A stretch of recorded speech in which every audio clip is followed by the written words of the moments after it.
Good evening, everyone, and welcome into another week of the NECC League of Legends. Fish and Sophchan, we are finally back, Sophchan. They tried to hold us down, but we are back, and we have an absolute banger game to start off our debut together here in the fall NECC. We've got Legends, the best of the best. Grandview, who we saw last week, taking on Ole Miss. Grandview at 0-3, Ole Miss at 3-0, but you never know what's going to happen. So, I'm just excited for some top-tier League of Legends tonight as we kick things off.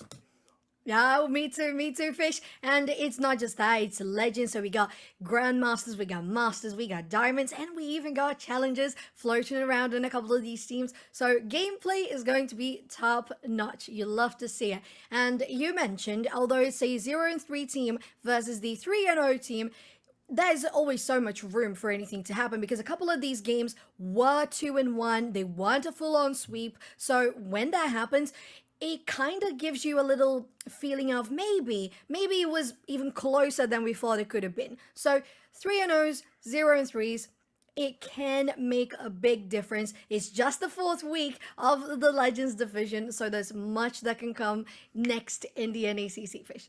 Or anything, again, it's the best of the best. Anything can happen. I mean, we talked about it. I had the pleasure of doing Grandview's game last week with Orbital. They took on Maryville. Anyone who knows College League of Legends knew how that game was going to go. But Grandview showed some promise not to beat them down. They were with Maryville for 10, 15 minutes, kind of keeping even with one of the best of the best. So I would throw that 0-3 record out of the water. I would not pay attention if you're Ole Miss because this Grandview team has a ton of talent. You're going to, obviously, anytime you play Maryville, you're going to learn some things too. You're like, okay, this doesn't work. This works. I think we're in store for what should be a very, very, very good matchup. I cannot wait to hop into game number one. I cannot wait to see what these teams are going to go with. Oh, I'm so excited we're back, Sophchan. I'm so excited. It took us until week 4, but I'm so pumped. Hell yeah, me too. And you mentioned that right away, right? There is not just the final scores having those zeros there, those donuts. Nobody likes those donuts if it's in front of the next number. But in this case, you mentioned it precisely. Grandview Vikings fought against Maryville, and Ole Miss haven't fought against Maryville in this season yet. So having that on the play, being Maryville most times, many times, and multiple times champions of a lot of collegiate tournaments around here with NECC and other ones that happen all across North America, I would say that Grandview University coming out to this match having just fought Maryville makes a big difference because they now have learned from their gameplay. They've learned from the best currently in North America in collegiate, and now they're going to be able to come into this match a little bit more.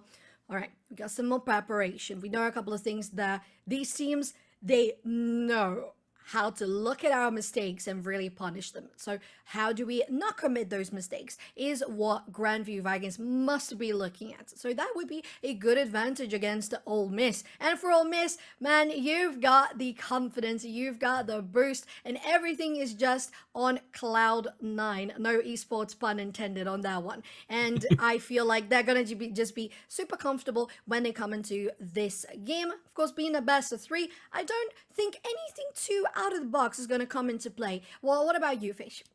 I think maybe if you're Grandview, again, we talked about, even though they are, 0-3, I think maybe you game 1, you maybe try something crazy, right? Like maybe you go with like maybe more of a cheese comp C. Maybe if we can catch Ole Miss off guard, I think that's something maybe to just keep in your back pocket. Because when you get to that 0-3 mark, you're starting to reach that halfway point of the NEC season. You got to pull something out if you want to make those playoffs in the Legend division. So I wouldn't be shocked if Grandview tries something maybe a little unorthodox. I think if you're Ole Miss, you called it. You're firing on all cylinders. You just beat Fisher College last week, another premier name in the League of Legends community in collegiate. So I think if you're Ole Miss, just do what you do. Don't worry about it. I would not try and get too cute if you're Ole Miss. I'd say let's just stick to our game plan. Let's just make sure we play the way we want to play. They've only lost 1 map so far this season in Legends, which is absolutely insane. And I will say the other thing for Ole Miss, you were talking about Grandview. They just played Maryville. Ole Miss, I mean, you can kind of do that little like ballpark, like, okay, we did this better than Grandview, who did this better than Maryville. So maybe there's like, this is where we would stack up against Maryville. Yeah, exactly. If you want to really connect the dots, get your Jenga, like one of the blocks. Your tack board, start putting strings around things. I think that's something you keep an eye on. Just like, okay, we did this better than Grandview, and they were really good against Maryville. List those little things, because At the end of the day, if you follow Collegiate League of Legends, you know you have to beat Maryville, no matter what the is. If it's a regular season, they're going to be there in the playoffs. They're going to be everywhere, right? You got to beat Maryville. That's got to be Ole Miss's goal, and this is another step to beating Maryville is to winning today against Grandview. And we'll have to see though, because again, Grandview's got to be hungry. They got to say, look, we just kind of got, we got Maryville on stream. We want to give it right back to you this week.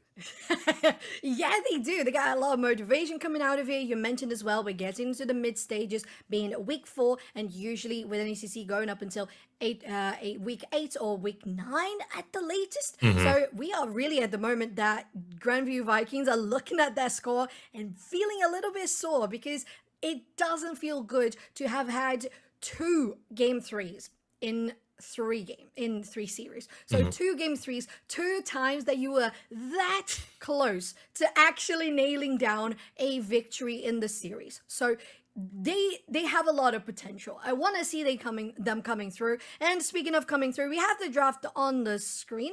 On the blue side, we have got Grandview Vikings and Ole Miss on the red side. There you go. I'm excited to see what comes out from these teams. Again, very interesting. Game 1, there's a lot of unknowns. I don't know how much scouting these teams are able to do. Of course, Ole Miss maybe has the advantage. Maybe they tuned in, saw what Grandview did last week against Maryville. But we immediately start with Pantheon versus Aatrox on the top side. It's Pantheon, not a champion that we saw at all last week for Grandview. So very curious. I do believe Strict Proctor isn't a support main as well, at least from what the OPGG says. So interesting how that champion pool is going to look up on the top side of the map. Completely different from what you'd see in that support role. Yeah, okay, and as well as that, we have a Lilia confirmed for Icelandic Hero. And as for I'm looking here, we most likely have the draft going on in the order. We go top to bottom. Is that what's going on? Yeah, I believe that is what is going on. So we got Pantheon, and with a Kindred, the LeBlanc. And let's talk about LeBlanc, right? It's definitely an elephant in the room, although she's very, slender and very slippery in escapes. I think LeBlanc has been such a staple for competitive League of Legends for a while, even though we've had those not bans, the nerfs on the static, also on LeBlanc and her base attack speed and her base attack damage. I feel like she's still very prominent in collegiate, in tier 2, in tier 3. So we're seeing it once again. Looking at the NE though, and I feel like that could come very in handy to try to allow more things coming forward, especially with a Yone in that party. The Annie is interesting, of course, because, of course, Tibbers kind of just countered by Kindred's ult. You just throw out the Kindred ult, Tibbers is there. Everybody is going to be nice and healthy. I do really, really like that Yon pick. Of course, they do pro draft on the backside here just to pull the curtain back a little bit. That actually was an R2 from Ole Miss, and their top laner and their mid laner can play it. So it's kind of interesting that they kind of picked that early and said, oh, maybe we go top with that. Maybe we go mid with that. And they flex it all the way onto the bottom side of the map. I really, really like what Ole Miss did with that Yon. I don't know how it's going to go into the Ziggs. And I think, Sophchan, this is a perfect explanation of League of Legends in 2023 if you're a bot laner. We have Legends, top of the tier. There is not a single 80 carry to be seen in this game. We have a Ziggs versus a Yone in the bot lane. That's the status of 80 carries in 2023. I'm sorry if you're an ADC main. It's just a terrible experience. I am crying. I am crying at the corner. It's awful for me down here in bot lane, but it's all right. We want to see things that really can make a difference in the gameplay. And if Riot has balanced out, the ADCs are not making that much difference. It's okay. We salute them. And we have other things in the bot lane, like the APCs you mentioned. I feel like at this moment we're straying away from having APCs in the bot lane with a more supporty kind of mid lane, like a Seraphine, for example, and we're really just going for a lot of damage. So you have the Ziggs, not just dealing quite a lot of damage at a great distance, but also doing great siege. Have the Pike. I haven't seen a Pike in a very long time. And on the other side, you have a Yone, of course. One champion that can definitely do mid, that can definitely do top, that really goes back into the backline and annihilates anyone that is around. I feel like we are not going towards anyone that's squishy. So ADCs, I'm sorry, you're out of the play. The squishiest person in this game would be the LeBlanc, but if you can reach her, can you reach her though?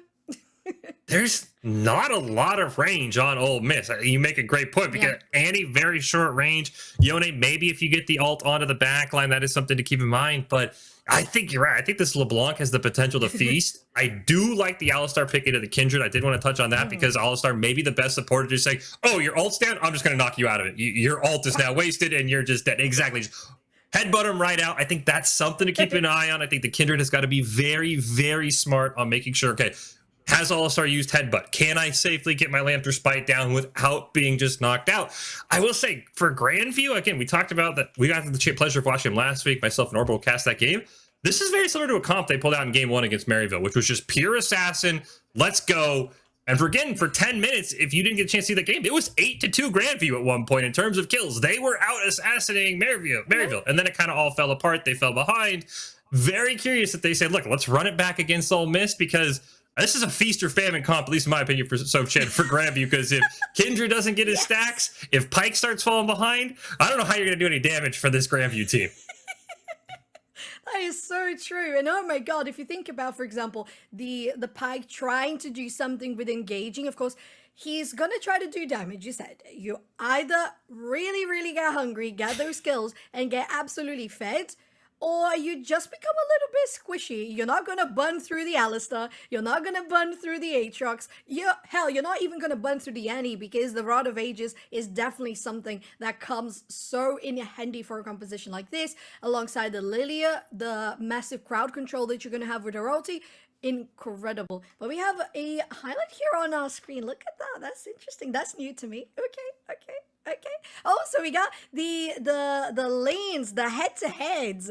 Very nice with the runes as well. Oh, okay, NECC. I was 1 week away from this and things just stepped up. All right. I might just have to be away a little bit longer. We're going to be having, like, I don't know, spaceships. I had to say, like, sure, I love cast with you, but hold on, who knows what's going to happen if you take a break? Who knows? But who knows? Maybe we could end world hunger. Who knows? I don't know. If we go that far, I mean, you have some crazy powers. But as we take a look, right? I do think there's some interesting choices here in these capstones. I do think the Kindred running the Conqueror, very interesting. Not going for that press the attack burst. We did see the Annie with the Summon Airy. Again, that's more supportive as well. And I think this is the lane I really want to keep an eye on here because that Ziggs, as you mentioned, not only a lot of damage, a very great siege player. But I don't know if Siege fits what Grandview wants to do, unless it's going to be Ziggs use Siege and just Mega Inferno Bomb across the map into a team fight. That's the one thing where I'm like, what if we pick like a Karthus? What if we pick something else? But maybe, it seems like you maybe have something. Yeah, I really do. I feel like it's a good composition because you have the both sides for split pushing. So you have the Ziggs and you have the LeBlanc. Although you're not going to be having that AD damage, they're both going to be getting more of that AP damage. And have somewhat of an escape form. Of course, the LeBlanc, ultimate escape master, but then the Ziggs can get some of that as well. At the same time, that could be used as good bait opportunities to have the Pike coming in. He's so very fast, can roam the map so successfully. The Pantheon with the ulti coming in from afar, and even if the Kindred can't be there at the very same second that the fight is going on, the Kindred can take a lot of advantages from diverting attention around the map so she can get the stacks in the enemy jungle, get successful invades. So there's a lot of things that I think could work really well for GVU, but still, I don't know, it's so much attention to me drawn towards that bot lane, as you mentioned, because you have the Yone, Alistar versus the Ziggs and Pike.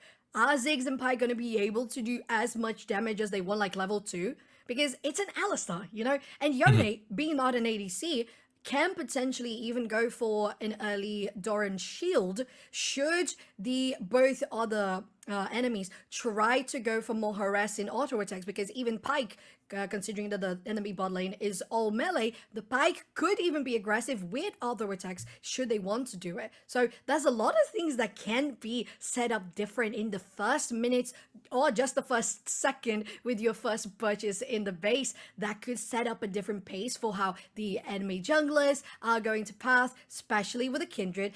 Gotta stay in tune with those marks. Yeah, actually, that's what I was going to ask you. Where do you think Kindred goes, right? You've got to get that 4 marks as quickly as possible. Of course, we're probably going to see a Scuttle Crab brawl. But where do you think Kindred goes to set up those marks in lane? Is there a lane that you think Grandview really has set up for Kindred's success? I would say mid lane. Yeah, I think if you go something early on mid lane when you notice that Annie's running out of those stacks, when she's just used her stun, if you have an opportunity to go in like that, that would be good. You can at least try to burn her down. And let's have a look at the game as it is on our screen. To prove me wrong, Shogo Low has chosen the Doran Blade, but there's a little bit of a skirmish happening here in the jungle, and Castle taking quite a lot of damage too. I'm curious to see if both these jungles are going to stay on the same side and sort of commit to that first River Scuttle Brawl. Of course, Kindred's first mark is always going to be on one of those River Scuttles. We do not know quite yet, so I'm curious if you, because you kind of have two plays, right? So if you're Castle, you say I'm gonna start the opposite side of Icelandic Hero and just hope it's on my side so that Icelandic Hero has no way to contest, or I'm gonna start on the exact same side and I'm gonna basically have to have a smite battle. It looks like they're actually gonna start on opposite sides. So now Grandview is hoping, praying, whatever, that it is a top mark for Castle here on this River Scuttle, because otherwise it's not the end of the world, but losing that first free mark definitely sets you back just a very little bit. Yeah, it does. And we're having a look already, as you mentioned, having the both junglers being on opposite sides, that's going to determine quite a lot of the early 5 minutes. But level 1, they're staring at each other and they don't even know, but there it is. First engage goes in and the stun doesn't land. Ooh, Shogo just going to get some decent damage on Pluto. I think that is going to be a trade to watch. As you pointed out, that bot lane, how does Grandview want to play it? Does Pluto want to go in early? Do they just want to harass? How it does look like we got the Doran Blade start from the Yone, so going to take a decent bit of poke, of course, making sure you can kind of keep that Pike in your line of sight. Don't let him heal with the passive as much as possible. As we do see, again, the jungler starting on the other side. I'm so curious where this River Scuttle is going to be, because I feel like Grandview, if it's bot lane, you're just like, oh man, this is awful. You get a decent stun. There's a lot of early trading going on. These teams are not content for your boring old let's just farm up. They just want to trade. Somebody wants first blood early. Yeah, they really, really do. And already everyone's got their level 2 on the board. We're pushing out fairly far in this bot lane, considering that Kindred is pathing to the other side. This bot lane has to be careful on the side of Grandview so they don't get engaged by the Lilia, although she can't do that much because she can't stun without her ulti. It's still so much that a Lilia can do, because having that Yone in an upper hand beginning, man, that is a mid-game guarantee. See, one plate already going down mid-star, and Pluto kind of doing what Zig lanes do best, just shoving in. Maybe that Yone pick, a little bit of an early backfire for Ole Miss. Again, they are 2'd this, both Ryan Gosling top, your Uncle Sam, and Shogo kind of all have played this champion, so definitely a flex champion that Ole Miss wanted to pull out. We're so close to the Scuttle spots. We're going to see exactly who gets the early advantage here. You can see Lilia already down bot side. Oh, this could be a gank angle here. Pluto is going to get stunned. Icelandic Hero going to throw out the Swirling Seed. That's enough for Grandview to know we need to back off. And it is a top mark, by the way. Sophchan, Grandview is rewarded. Oh my god. So lucky. Shogo Low going in though. Oh, he is going to pull back, but now Pluto, Rhino, excuse me, commits. Midstar going to get the Ignite. It's first blood over to the Alistar. Bit of a wombo there for Ole Miss. They didn't go in together, but Shogo does enough damage to that Ziggs. Dying, unfortunately, with the flash still available. Going to use that teleport to get back to lane, but an early first blood for the lane we had all of our eyes on. Yeah, Pluto going in here, trying to get something happening mid lane too. A lot of damage coming on, but Pluto is the one going out on health. Rhino as well.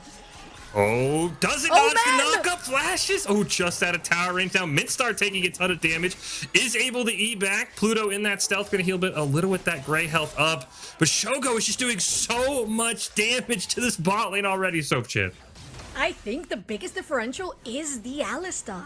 It's just healing so damn much. You know, you have the Pike, it's going to be healing quite a lot, but at the same time, it's really not faring just enough, as Rhino is just by the base stats alone in defense, in MR. But Kindred here, having that first mark going into the bottom lane, but top lane as well, Icelandic Hero.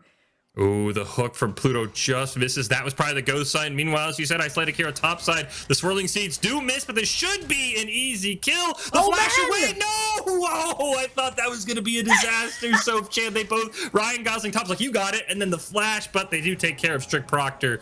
Very, very sketchy, though. A super close call, super close call. And one thing that I was going to mention, it's a game of 6 TPs in the entire Summoner's Rift. 6 teleport summoner spells available. Oh, they don't dodge this one, so some damage is gonna go on Rhino. But so far, because of how much Rhino has been successfully, oh man, you have your Hextech Flash, but just used that regular Flash trying to go on and engage. And my point was that that big front line is helping Sugarloaf to actually maintain a good, even scenario in CS. Gonna get the hook onto Rhino, gonna dash away for Pluto, can't quite find the stun, but I think you're totally right. This lane is basically being dominated by Rhino, both supports with several O's in their name, but Rhino with more O's and winning the support battle. The Hex Flash there just to kind of show off, and Minstar is very, very low on mana. They can't take a trade anymore in Grandview. They just kind of have to play passive and farm, and this is that advantage of the mana-less AD carry, if you will, for Shogo. He can just keep CSing, keep harassing, and prepare that Q2, then knock up with the Mortal Steel for any time Rhino wants to go, and he Hex Flashes, looking for Minstar. He doesn't know Pluto's behind him. There's the headbutt pulverized combo. Meanwhile, Pantheon coming in behind with the ult. There's the knockback. Strict Proctor going to end up right on top of Shogo Low's E, so he does pick up a kill, maybe even a double kill here for Grandview. And you talked about it in the draft, Sophchan, the ultimates being able to be cross-map. Here comes Zusty as well. Rhino most likely going to go down, but a 2-for-1 and a shutdown to LeBlanc. I think Grandview's okay with that trade. No, they really are. What a great cross-map rotation from Grandview. It's already noticing that was going to be an imminent engage in the bot lane. You said it yourself, Minstar didn't have any mana. Being an APC, a mage, you really need that for any of your resources, even if it is to escape. So in this case, you have Streak Proctor going in the bot lane, you get the ulti. Even though the APC does go down, you still get a nice Pantheon ulti just on top of Yone. You manage to take them down and follow up from Zusty as well. Get LeBlanc, of course, as we know her being such a good roamer in a mage. She can come back to the bottom lane and even return to the mid lane. But speaking of returning to mid lane, the Hextech Flash goes in. Top lane, also another trade. Strict Proctor did not have teleport after that Grand Starfall. He had to walk back to lane. Tibbers is going to come out. Unfortunately, Castle is not level 6. He does not have the Lamb's Respite. He's trying to hop away from Tibbers, and Tibbers does reset. Susty gets a great bit of damage out, but I do not believe your Uncle Sam had the stun when Tibbers came down, so wasn't kind of able to land that anti-burst combo that we're used to seeing Bone Skewer going to land onto Tibbers for Pluto. But Rhino with the huge headbutt pulverized combo. Susty able to get away, no stun available. Now you see Icelandic Hero just waiting there, has the lullaby available. Are they going to use it on Susty?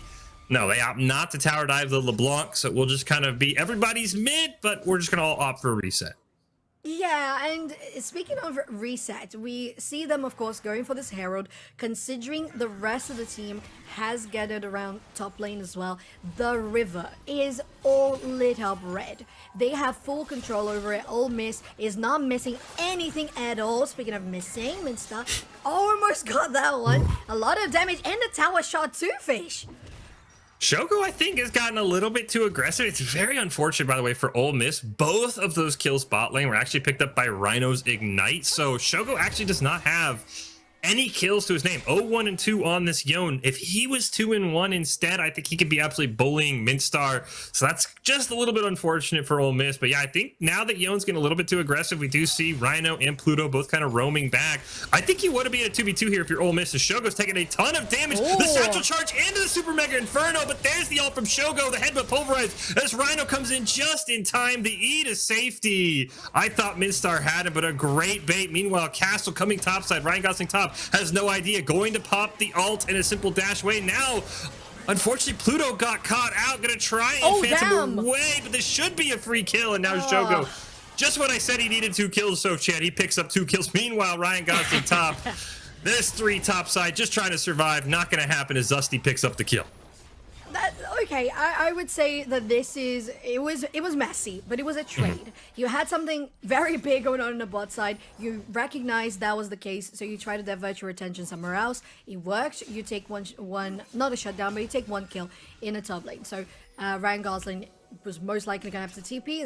There it is. And in the bot side, I feel like maybe it was even a bait from Shogo maybe it was trying to show that they were a little bit too overconfident. But then you can just miss and you can just dodge the abilities so easily being Yon that when you have that Inferno Bomb coming in, it's just super easy for Shogo to come out of it. So you have that happening. You manage to get the kills very swiftly, very easily, getting even now a bounty on your head. Things are looking rather good for Ole Miss.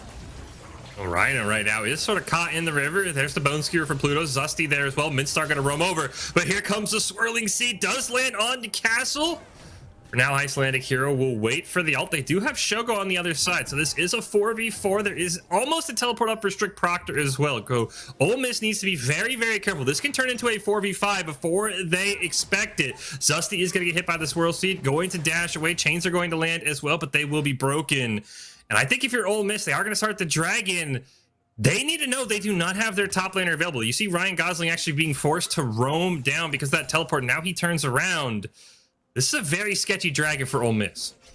It is, but at the same time, Fish, I think what got Grandview wrong in these last team fights is that they didn't notice that a couple of times they didn't have their ultis. Oh my god, Pluto, you can escape, but is Minstar going to? Oh right, they get into the tower range and now they are safe, Fish.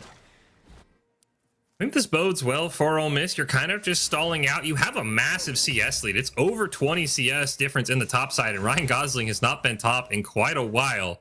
So you're okay with Strict Proctor just kind of farming away, staying behind, waiting for that. That teleport for Ryan Gosling is not going to be up, though. I do not like that they have started this Dragon. Icelandic Hero is going to be caught. Rhino's going to come in here as well. Here's Strict Proctor on the teleport. Shogo trying to come in, but it's too little too late. As two members are going to go down for Ole Miss. They do get Castle in return with a great pick from your Uncle Sam, but I just don't think they expected Strict Proctor to be there. And in a 4v5, Grandview wins the fight, but I don't think they get the Dragon because they lost their jungler. Yeah, both junglers were down. Minstar? So we're doing a lot of damage here on Minstar. Oh, nice flash away, but it's going to grant them a little bit of safety, but I'm sure this Yone really wants to take this Ziggs down. I have to do the recall. And one thing that has been happening all throughout the match is we don't even have time to think about what's going to happen next because there's always just something that is happening at the very second in the map. And right now, what is happening is that Drake is still exposed. 12 minutes, almost 13. Minstar almost getting solo killed underneath that tower. Zusty did the back teleport into the tri-bush of Ole Miss's jungle. Didn't quite find anything, unfortunately. And once again, Grandview going to be forced to reset. They do have the Grand Starfall for Strict Proctor. You can see the Pantheon kind of pathing down that way in the base, but with Minstar being low, forced to reset, does pick up a Ludens, is now going to immediately teleport back. As you pointed out, Sophchan, it's a 6 teleport game. There's going to be so much mobility. It's so hard to get these objectives. Yeah, it really is, but I feel like even though that's the case, we still have for Grandview, a lack of damage that really makes that mobility not serve much purpose at this point. Got a fight here in the top lane, Strict Proctor getting a lot of damage on them, and this is what I was going to mention. Not just do you have the top bot laner Rhino, that's the front line with Aatrox when it comes. Pluto still alive because Minstar can clean the wave, but how much longer can they do it? Well, unfortunately, Castle and Zusty are here. Rhino realizing this, gonna headbutt Pulverize, does get rooted. Shogo just simply going to take the W. A great flash over the wall, but the execute from Pike, and this should be a Dragon for Grandview. I'd love to see Ryan Gosling start to push here because that would be first tower, and a Ziggs comp not getting first tower is a massive fail of the comp, I would think. So the fact they lose first tower to this Aatrox is pretty massive, assuming a couple more auto attacks land, and I think he actually wins this fight onto Strict Proctor as well. Ultimate is going to come out. The Infernal Change just missed the Q3, not able to get the knockup either. Hunting down this Pantheon, Zusty rotating up, and he's going right into the Swirl Seed. There's the Lullaby into the Timbers, under the tower. This should be a kill, but a great to see back. But it's still a shutdown for your Uncle Sam. Not quite mobile enough. And oh no, Castle, what are you doing? Castle, you can't just dive in, Annie. No, you cannot, and you can't even try to escape him. That one ball in Minster gets absolutely obliterated. Fish, there is no escape from a Yone. Bot lane comes in with Pantheon. Strict Proctor going in the mid lane, gets the stun. They do get Rhino. I think this will just simply be a support life giveaway, but they land the Ignite, but oh, the Triumph healing! It's barely enough to keep Castle alive. Oh, barely a play Grandview had to make, but you pointed out, we were watching this bot lane. Bot lane is now officially a massive problem because Shogo can just simply 1v1 Minstar with a tower in his way. Oh, and for Ole Miss, this is just impeccable because you not only have that big threat that can go in the backline, really destroy people, and even if they don't actually kill them in one go, they can come back and try to reset for a better engage, even for a more sneaky engage. But what works best is that even though you have that threat that could just fare well by themselves, they have the Aatrox, they have the Alistar, they even have the Annie with the Tippers, and there is a front line that could help in this fight. Oh, the Mega Inferno Bomb is going to land onto his land. Hero. The chains will get a root. Could be a jungler kill. Will be Castle. Going to throw down that Lamb's Respite as well. Keep himself alive. Minstar sitting in that Herald pit. He'll do a little bit of damage and a rare win in a team fight here for Grandview. Here come the reinforcements, though. They are going to be able to pick up this first Rift Herald of the game. Shogo and company just deciding, let's turn around. Strict Proctor now going to get a huge stun on the Yone. Rhino going to headbutt Pulverize over the wall. Shogo, though, is caught out. Does have the flash. Going to not opt to use it. Oh. And dash away with the Q2. Very, very lucky. Because that would have been a massive bounty if Grandview could have found it.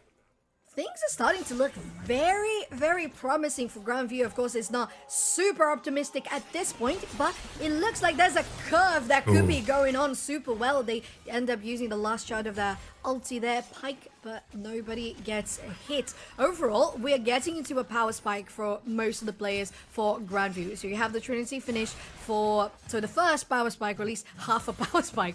And top lane, Zusty, do you want to fight this Aatrox? No. Can you do it? But now with Teleport coming in as well. This is your Uncle Sam coming in. The Tibbers is available. The stun's there as well. It's going to get a huge stun. There's Tibbers, but Zusty barely stays alive, and now all of a sudden they're surrounded. Ryan Gosling going to pop the ultimate, but it's not enough damage. Strict Proctor is there. We are going to see a retreat, so unfortunately Ole Miss loses another one, and you made this point, Sophchan. You've been so right on your predictions so far in this game. You pointed out, can you catch the LeBlanc? No, you cannot. They blew the Tibbers on LeBlanc, and LeBlanc just says, okay, runs away, and they lose their Aatrox. Slippery. So slippery. And I think the one thing that they're doing right, Grandview, to try to get themselves back into mid-game, is the objectives. They got the Herald, so they contested the second one in the game, so they're not going for Ole Miss is huge because both towers are down, top lane and bot lane. You want to protect your mid lane. If that goes down, awful. Well, that didn't miss. That didn't hit. That was weird. That's a hitbox problem, but that is not though. That's an Alistar problem. They are going to be able to use the Zigzault to at least zone away Ole Miss is Yone. Keep them alive, but this Alistar has made so many plays, but I think target acquisition, Sophchan, has to be the thing. You can't go on the Ziggs, you can't go on the LeBlanc, you have to find targets you can kill if you're Ole Miss, because they're wasting so many resources trying to stick on these very jumpy targets, as right now Rhino is going to be able to land onto Pluto, but there's no reinforcements, so he'll have to retreat there in some supportal combat. I will say, Fish, that one thing that has happened a lot for Grandview is reinforcements. All throughout the game, I've seen that they're doing great rotations. They're doing great roaming. Oh my god, they managed to cancel! Oh, this Yone, this is like the nightmare of my solo queue, really. I would be disconnecting right now. It's the classic enemy team Yone. Right about now. My Yone would be 0-10 saying, don't worry team, we've got this. I'm scaling, as we do see great flash there from Midstar. Teleport is coming in from Zusty. Here comes the Grand Starfall as well. They're going to hop onto Rhino. This, again, the ultimate going to be used there. The Unbreakable will just simply going to keep that Alistar alive. So a couple of ults blown, but really no damage. There is an Infernal Dragon up, so with that Alistar ult down, potentially a play to be made here for Grandview if they can find it. Tibbers is up, stun is available for Uncle Sam as well. Right now it looks like Ole Miss is going to push that wave out, and they're just going to hop 5 men onto this dragon. They are going to give up a stack to Castle. Don't know how many stacks Kindred has. We'll be able to get an eye on that, but this is going to be a massive dragon to prevent the 2-0 dragon lead for Grandview. I was gonna ask you, Fish, was it worth it? Because it was so many resources used by the side of Grandview just to get the ultimate down on Rhino. Like, that is a lot. And at the end of the day, it still led to the enemy team taking down their first Drake. So at least they got the Herald there. So it's a nice rotation again that Grandview has executed well. They finished the tower, but I don't think this Herald is going to get anywhere near the tier 2. There it is, going to go down. And at least we see that Grandview is trying to stick to a more comfortable mid-game just because of those objectives. The bounties, the extra gold on shutdowns, the rotation on the map. And that has kept them, as we can see here, just about like 500, 600 gold behind. When overall, you would think that Ole Miss is much, much farther ahead because of the amount of turrets they took in such a quick manner. At the same time, they're regaining. Grandview really coming back to the game. Yeah, you pointed out Grandview's rotations have been so crisp. They've always found a way to keep Ole Miss off balance, make it a 4v5, make it a 3v4. Great job by Strict Proctor, not only using the teleports on the Pantheon, the Grant Starfall. This is going to be kind of where it does get interesting. Shogo maybe looking for a dive onto Midstar, trying to crack that mid-tier 1 for Ole Miss. Opens up so much more of the map. I don't think any damage right now, though. They're going to engage immediately on Strict Proctor. The Mega Inferno Bomb going to go behind. Here comes the teleport from Ryan Gosling top, and that signals for Grandview to simply run away.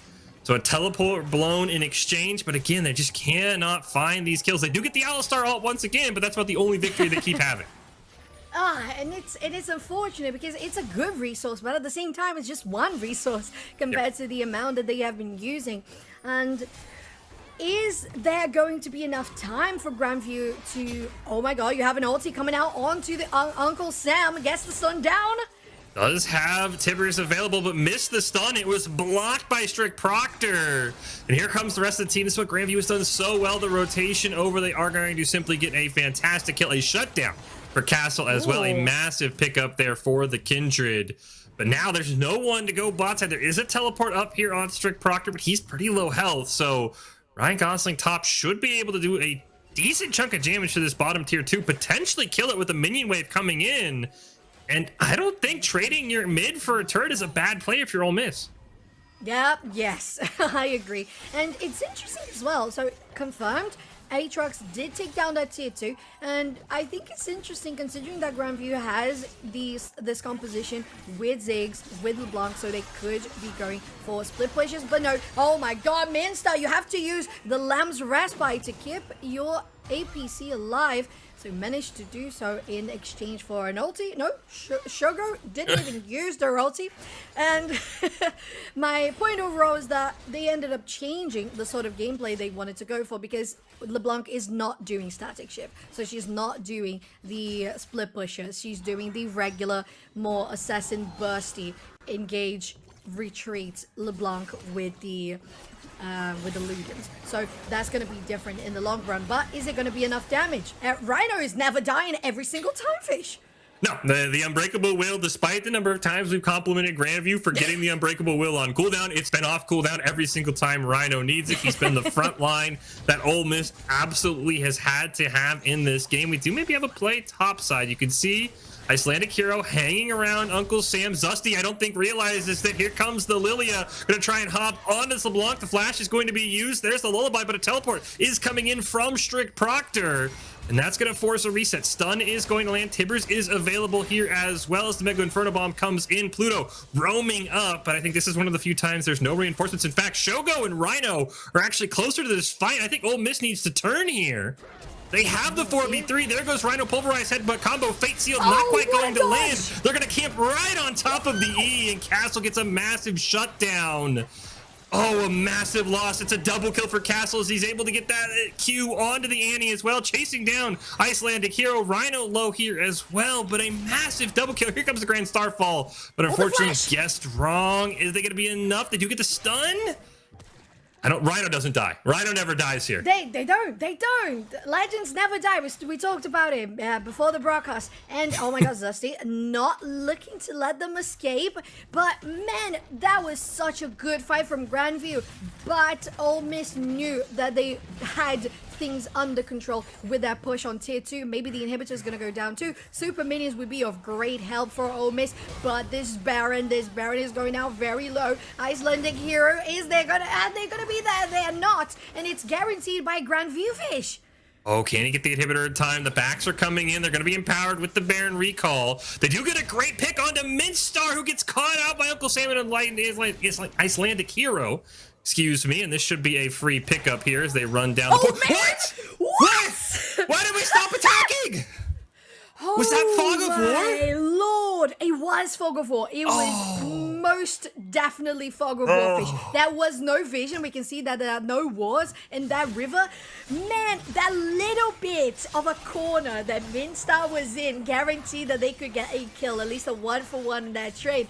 Oh, wow. All right, so we almost taking out T1 here in the mid lane, opening up that space for them to have control over the jungle. That is going to make things more difficult for Grandview to try to contest this next Drake. And it is a, would you guess, Fish and Sophchan Cloud Soul. Never fails. Never changes. Never fails. Never.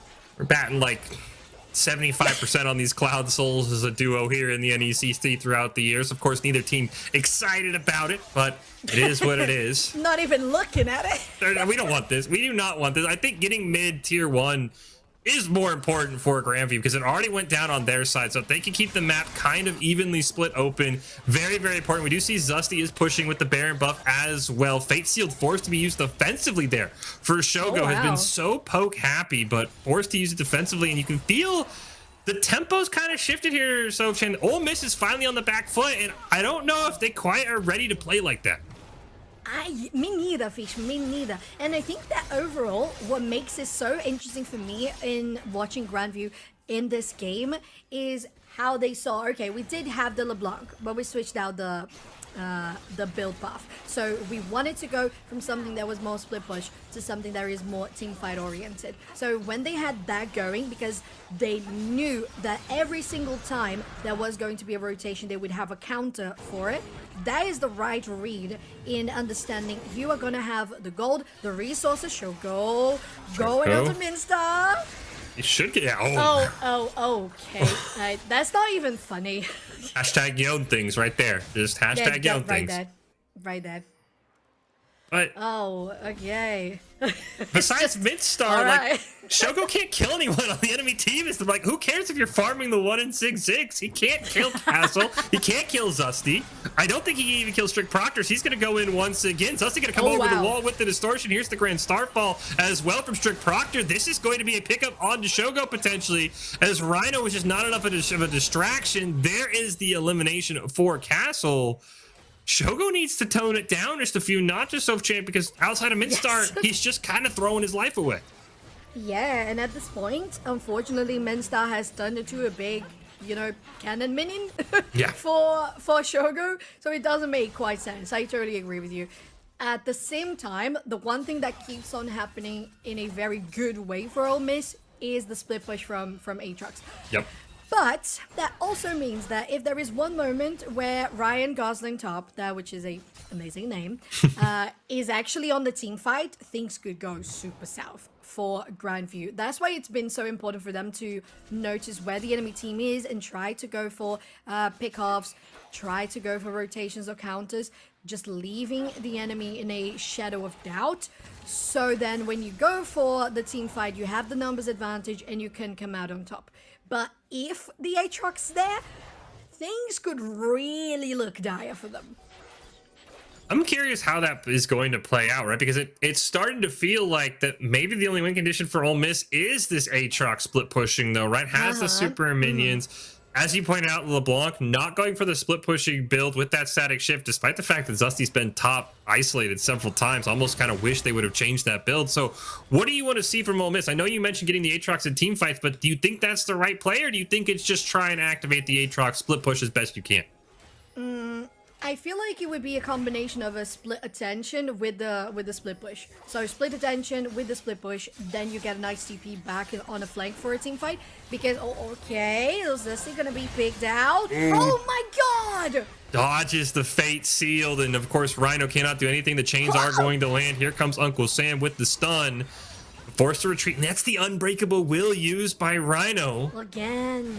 Oh, Sam has the stun. Opts not to use Tibba. Mega Inferno Bomb is going to land, but not enough damage. That Ziggs just, as we said, a cannon minion at this point. And this LeBlanc pick has been so great. We'll talk about it in a second as the Grand Starfall is going to come in. You see Zusty very low. Rhino able to escape. Castle now trying to burst down Uncle Sam. Tibber's going to come in. There's the Infernal. Changes the World Ender. Is popped from Ryan Gosling top, but now left all alone. Castle picks up their 6th kill of the match. Tibbers will run in.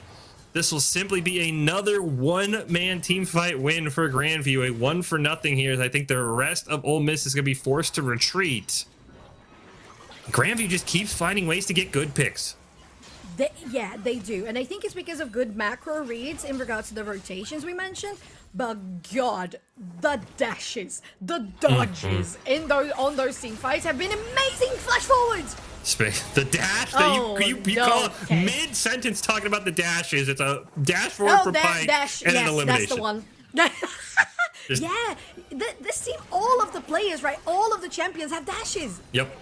And they're so hard to catch. Here we go. This is a great chance. Fate Seal going to land onto 2. Shogo does pick up 1, but it's just the support. We are going to see the shield bow proc, but it's not enough to center. Yeah, Gage, excuse me. It's going to proc, and it's still not enough, as now we do see Rhino's going to go down. That bottom inhibitor is respawned. All the pressure Ole Miss has evaporated off of the map, Sophchan. And it's interesting too, Fish, because you just asked me what would be a good choice for Ole Miss to try to come back on this one. Firstly, they don't have Icelandic hero. I don't know. Are they going to stall enough time? We'll see if that's going to be the case. Falling very low, Strict Proctor. So maybe they're going to get something out of this. We'll see. Oh my God. Oh, they have. What auto attack? He broke his ankles. Uncle Sam, see your nearest doctor immediately. Oh my goodness. Zusty just juked him out of his shoes. Oh, Icelandic hero not going to get wow. back in time. That was, I mean, we talked about the LeBlanc, right? You mentioned the LeBlanc in the draft, and Zusty has been the MVP, nearly unkillable, and with plays like, with jukes like that, I mean, Ole Miss simply cannot find. They cannot find anything. Nothing connects. And they have such a good team. Oh my God, okay. Pluto might be the one paying the bill on this one. Yeah, there goes the Pantheon 2. Stan goes. Oh, Shogo got to dash over the wall, but I don't think there's anything left. And now Ole Miss is just kind of throwing themselves with the problem. And the problem is it's not fixing anything. This is going to be a free Cloud Drake for Grandview. I'm sure they are overly excited about that. But now what do you think Ole Miss has to do, Sophchan? Because we've seen about 5 minutes of just lost team fight after lost team fight after lost team fight. Yeah. The problem there is that I feel like they should have chosen to go still focus on the split push with Aatrox and then try to get a good flank with the TP. That's not what happened. They went in straight for the team fight, and that is something that was an upper hand and a good surprise from Grandview. Those team fights were super well executed, even with the Aatrox there. So even having a big front line, even having a big threat to your back line as the Aatrox is, they still managed to stay alive. And one thing that usually happens in Summoner's Rift is you have champions to peel for the carries. These carries don't need protection. These carries can dash away. They can be their own source of safety. And it's just going so well for them. At this point, even the Kindred has enough health. Even the Ziggs has enough health for feeling healthy in regards to those team fights. And Shogo is not melting people down anymore. Yeah, and it really feels like, we see if Icelandic hero can get away. What a hook by Pluto. The kill from Castle. But a fantastic bone skewer from Pluto to secure the kill. Now Shogo forced to use the Fate Sealed once again defensively. And it really does feel like this game turned when Shogo started playing almost that like solo queue mentality, Sophchan, of yelling where I'm going to 1v1, I'm going to go in, I'm super fat, I'm going to 1v1. And yeah, they could kill Midstar. The problem is they couldn't kill anyone else on the team, as this mid inhibitor turret is just getting melted with the Baron buff. This potentially should be game here if Grandview plays it right. If not, they're at least going to get double inhib and potentially triple inhib as Rhino. Unbreakable Will is popped, but this should be game unless Grandview absolutely throws here at the very end. You see Shogo trying to get some defense here on the tier 3. Going very low, so is this Nexus. The game is over, Fish. They just Mintstar. We talked about it, the siege damage, and Mintstar absolutely executes the Nexus. And I mean, that game felt very back and forth from the beginning. I mean, that's why we said you kind of got to throw the records out the window here. It felt like it was Ole Miss's to lose. We talked about some fantastic split push on the Aatrox, Shogo absolutely dominating in the bot lane, but Grandview, the macros you said was just so good. Every fight they had numbers advantage, and that just started to whittle away until Ole Miss had nothing to fall back on. And well, it kind of makes you feel a little bit scared about this Legends division because they are 0-3. How this team that we had such good words to say about this team in this game in particular. Of course, the last one you casted last week was against Maryville, so the stakes were different. Yeah. And you said it yourself, they've learned from playing against Maryville, so I think that brought a lot more confidence for this matchup here. I really liked what I saw, and from the not the Vikings, from Ole Miss, we saw disconnection. And I don't think that's how they got 3-0 so far. Maybe they slacked a little bit because they thought, well, the team is 0-3. We're fine. We can just get the Fad Yone and you can just finish off the game. But it's something that you said as well, right, Fish? You can get a kill, yeah, but it's a kill. What does that even give you? Because everything is in League of Legends is management of resources. If that kill is not even giving you enough money as 2 waves of minions, like, why? Is that even gonna lead to anything important? Yeah, I mean, there was that game, I think, where you mentioned, I would love to have seen at that mid-game mark how much Mintstar was actually worth. And no offense to Mintstar, because they played perfectly for the role they were given, but it was maybe like 200 gold, maybe 150 gold. They were just getting farmed on repeat. Great job, though, by Grandview, as you said. I do think the one thing about the Yone pick is I think Ole Miss got too cute in the draft, right? It's like, oh, we can put Yone top. Oh, we can put Yone mid. Let's just pick it. Oh, wait, we don't like the mid matchup. Oh, wait, we don't like the top matchup. Oh, we'll just throw a bot lane. And it wasn't bad, but it's like, that almost felt like a game where if we had an AD carry, Shogo doesn't have to commit all his resources into being a melee champion and just getting assassinated. Maybe if it's something like a Draven or a Caitlyn, they could have carried. So we'll have to see. Again, Ole Miss is 3-0 for a reason. If there's a team that can turn things around, it's probably Ole Miss. But as you said, Sophchan, this just shows how tight this Legend division is. 16 teams were invited. There's a reason why 0-3 is absolutely stomping 3-0. The difference is that minimal. But we will take a break here on the NECC. Remember, it's a best of 3, so there's still a chance for a comeback. Or does Grandview have their first win of the season just around the corner? Make sure you join us for Game 2, which is coming up right after this break. Welcome back to the NECC. Fisage Sophchan here, getting ready for Game 2 of our Legend Showdown between Grandview University and Ole Miss. Grandview coming in at 0-3. Sophchan absolutely dominate game number 1 over 3-0 Ole Miss, and now are going for the sweep to absolutely turn the Legends A group on its head. Cannot wait to see, because let's be honest, Grandview, they picked Assassins, and Mintstar just kind of picked a cannon minion for the most part on Ziggs, and that comp absolutely worked. It really did. It really did. So I feel like what happened here was we saw Grandview really taking good opportunities on the mistakes that we saw Ole Miss doing. So those engages sometimes a little bit meaningless from Shogo going on to Ziggs or going on to someone using their ulti, or sometimes having to be forced to use their ulti defensively, as you pointed out many times, is what Grandview really took on board. They noticed when those things were happening, so they could counter on other sides of the map, trade on objectives, and mostly trade on those team fights. So when they knew they would have numbers advantage, they would go in, and that would work so good for them. Considering we saw Aatrox being left for split pushing, it was such a sound strategy from the side of Grandview. Yeah, as you said, I mean, the team fights always went their way because Grandview just always had numbers. It was a great job by Strict Proctor, the top lane for Grandview, playing that Pantheon. Grand Starfall, then a teleport. Grand Starfall, then a teleport. Always having those number advantages, using that global ult. The Mega Inferno bombs for Ziggs were hit and miss. But I mean, really, when the end of the day, it came down to the fact that Zesty on that LeBlanc was nearly unkillable. We talked about it in the draft. We said, how is this LeBlanc going to be played? They didn't go the static ship pushing build, which I know you were a big fan of. Absolutely pure assassin LeBlanc like it's season 2, and they were doing exactly that. And, oh, by the way, they were just never killable. You know, distortion here, No. teleport back, mimic Uh-uh. goes off. It's just they couldn't kill them. No. The LeBlanc has to be first priority for me if I'm Ole Miss. They did swap sides, so Ole Miss Yeah. is going to be on the blue side. Maybe they want to pick it first. I don't know, but if they don't care to take care of that LeBlanc, I'm going to be very, very concerned. We hop into the draft, of course, pro draft done on the other side, and what do I see? They somehow let the LeBlanc no shot you ban. I need a moment, Sophchan, because they banned the cannon minion Ziggs.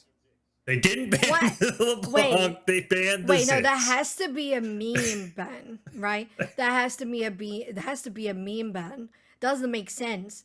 Poor person was 1-7 at the end of the game. What? What? Just ban That's the funny. LeBlanc.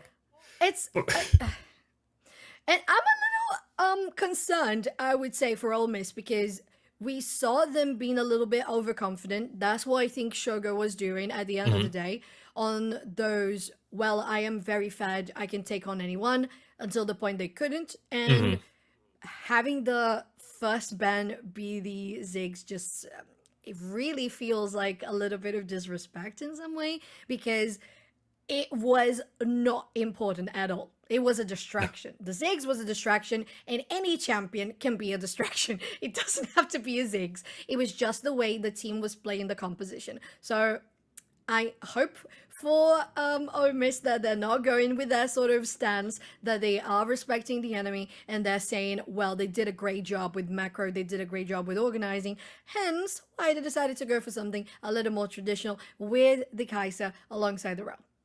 Yeah, I think the rest of the comp, I like it. I don't know how. I mean, maybe again, this is Uncle Sam saying, look, I like the Orianna into the LeBlanc. That's why we're going to let the LeBlanc through. Had the Annie originally. Maybe that's just simply a matchup thing. I like the rest of the team, as you said. I think the interesting thing really for me is on that red side, which is that Ivern not in the top lane, that Ivern actually or in the jungle team, that Ivern going into the top lane for Strict Proctor. I think that's going to be a very interesting thing because that last comp for Grandview was predicated around Strict Proctor being wherever he wanted to be with the Grand Starfall, the Pantheon, and the teleport. Now you don't really have that luxury on Ivern. You just have the teleport, and I'm wondering if this is going to make those team fights a little bit more 4v4 based, like instead of what we saw in the last game where Strict Proctor could be there, because I also don't know what Ivern really brings in the top lane. That was R5, by the way. You had any top laner available to counterpick the Jax, and you went with Ivern. Very, very interesting to me. Me too. Me too. I'm still struggling to understand it. Really am. Because if you have that in the jungle instead, then it makes much more sense. You can have the redemption. You can have the Ivern being the more support focused jungler. And of course, controlling the map. But in regards to damage, it's not what the Ivern is going to bring to you anyway. So let's have a look at that matchup. I think the Jax just has... Wait, what? Is that press the attack? There's going to be some damage from this Ivern. Remember when there was LeBlanc with Static Shiv, and all that would come to my mind was AD carry LeBlanc. Then we got the 2.0 version, AD carry Ivern in the top lane. What is going on? To be fair, considering they did good last game, this has to be planned out. This has to be something that has been incredibly rehearsed. Otherwise, I am lost.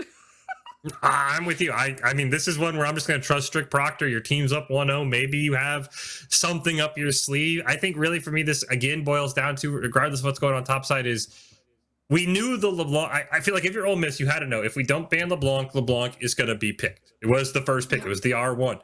This tells me Uncle Sam says I can win on Orianna versus LeBlanc.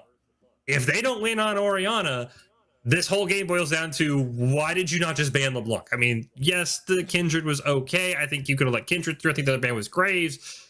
Probably just take out LeBlanc instead of Ziggs, and we're in a totally happy world. That's my first response to the draft, though, Sophchan, is why did we let LeBlanc through, especially if you don't win your lane? Yeah, and I feel like it wasn't a problem for the lane phase. Like, Annie was doing good in the lane phase. There was no problem with that. It was how they utilized the LeBlanc for diversion, how they utilized her as soon as she got the power spike to actually go assassinate people, and she was doing just that, and baiting out abilities, especially Yono's ulti. So that's not a problem that gets fixed in lane phase. It really doesn't. And the LeBlanc can always scale because if you still go for the first item to be Luden, so you're not going for split push, the LeBlanc can still have a certain good clear wave, not as good as the static, but you're gonna have the clear wave, you're gonna have the mobility to roam, which GVU does so well, and at the end of the day, are you going to like outscale the LeBlanc now and like outsmart her, outskill her in those team fights? That sounds rough. Yeah, and I mean, the ultimate for it, Orianna feels so similar to Annie, right? You have the ultimate that It is does. a big team fight versus the Tibbers versus the Command Shockwave. You do have a great ball delivery system with the Wukong, can be in stealth, maybe make it a little harder to see, use it on top of the Cyclone. You do have that burst damage. But yeah, I think to me, like, there's better wave clears if your goal was let's just push waves and force it so Zusty can't roam. I think there's better LeBlanc 1v1s if you just said, I want to make sure I take down LeBlanc. Very, very curious to me. On the other side of the map, of course, the other big change is that we actually have 2 real 80 carries. As you pointed out, we're no longer going with the pseudo 80 carries. How do you like that Sivir versus Kai'Sa matchup? Do you have anything that you like from either of those 80 carries, or you think they're just kind of going to be one for one? They just now have range instead of melee like they had for last game. I would say first off, from Ole Miss, you have the whole composition. I'm gonna quote that from top to bottom because it's a straight out of CBLOL composition. For those that don't know, that is the Brazilian League of Legends Championship, and that would be the Jax, Wukong, Orianna, Kai'Sa, and Rel. That is straight out of Brazil, and it's good. It's good. It's so solid. I think it's a great composition. In regards to what you mentioned in particular, I would say that the Rel would take the upper hand compared to a Pyke on the stage of League of Legends at the moment. Compared to the Sivir, I think there are 2 different things that you want to see from both sides. The Sivir can do much more damage in the early game just because of her Q. And the clear wave is going to be massive, much more than the Kai'Sa's. So the control of the wave can be very, very well done by GVU. On the other side, Ole Miss wants to get Kai'Sa up into the mid game. You want to get her some leeway, you want to get her some kills. Don't have to stack everything onto her. You have other people that would benefit from it.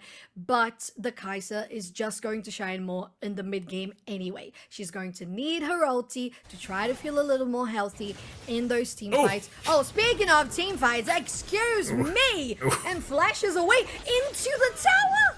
We're already into it, and Pluto and Mintstar immediately start off with a kill. This should be a second kill onto Rhino, assuming this Bone Skewer comes up. Oh, but a great escape over the wall for Rhino. So early trading already coming out, and that is going to be a massive early advantage for the side of GVU, picking up that first elimination.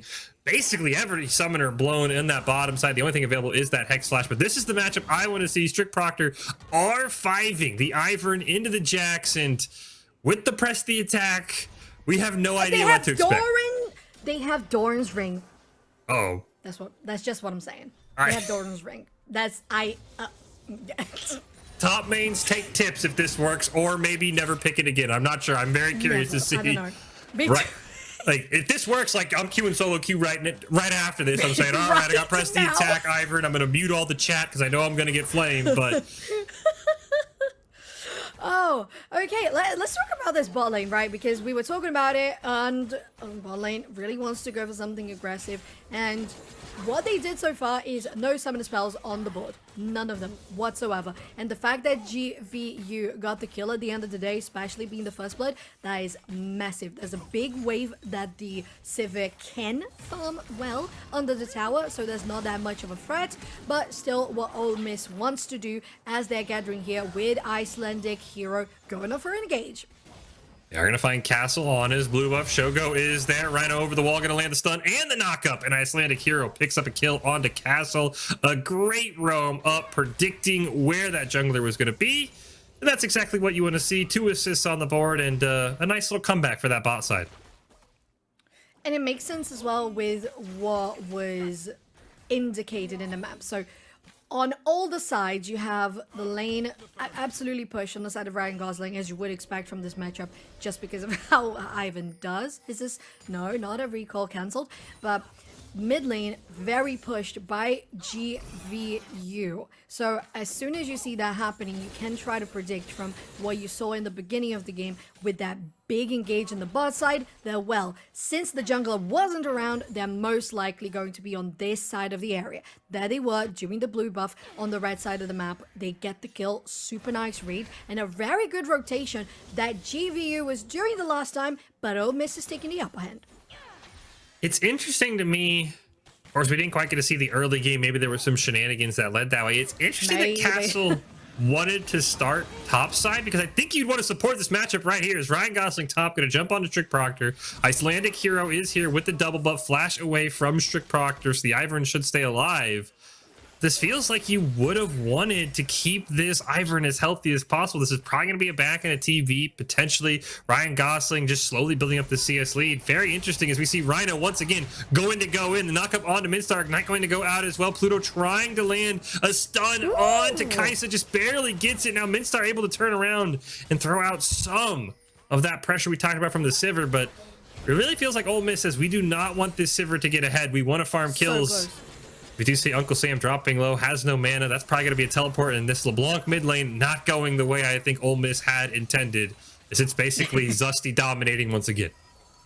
They really are, and this bot lane, I feel like the big difference is how powerful Rel just is in the beginning of the game. So this lane phase is dominated by Rel, as we saw just happening here. As soon as they had their summoner spells back, Ignite was up, you go in, and you guarantee that. And it just works because you want to get the Kai'Sa in a good stage. Oh my god, going for another one might be Pluto going down, a Q follows along, and another kill for Sugar Low, now on the ADC instead of Dione.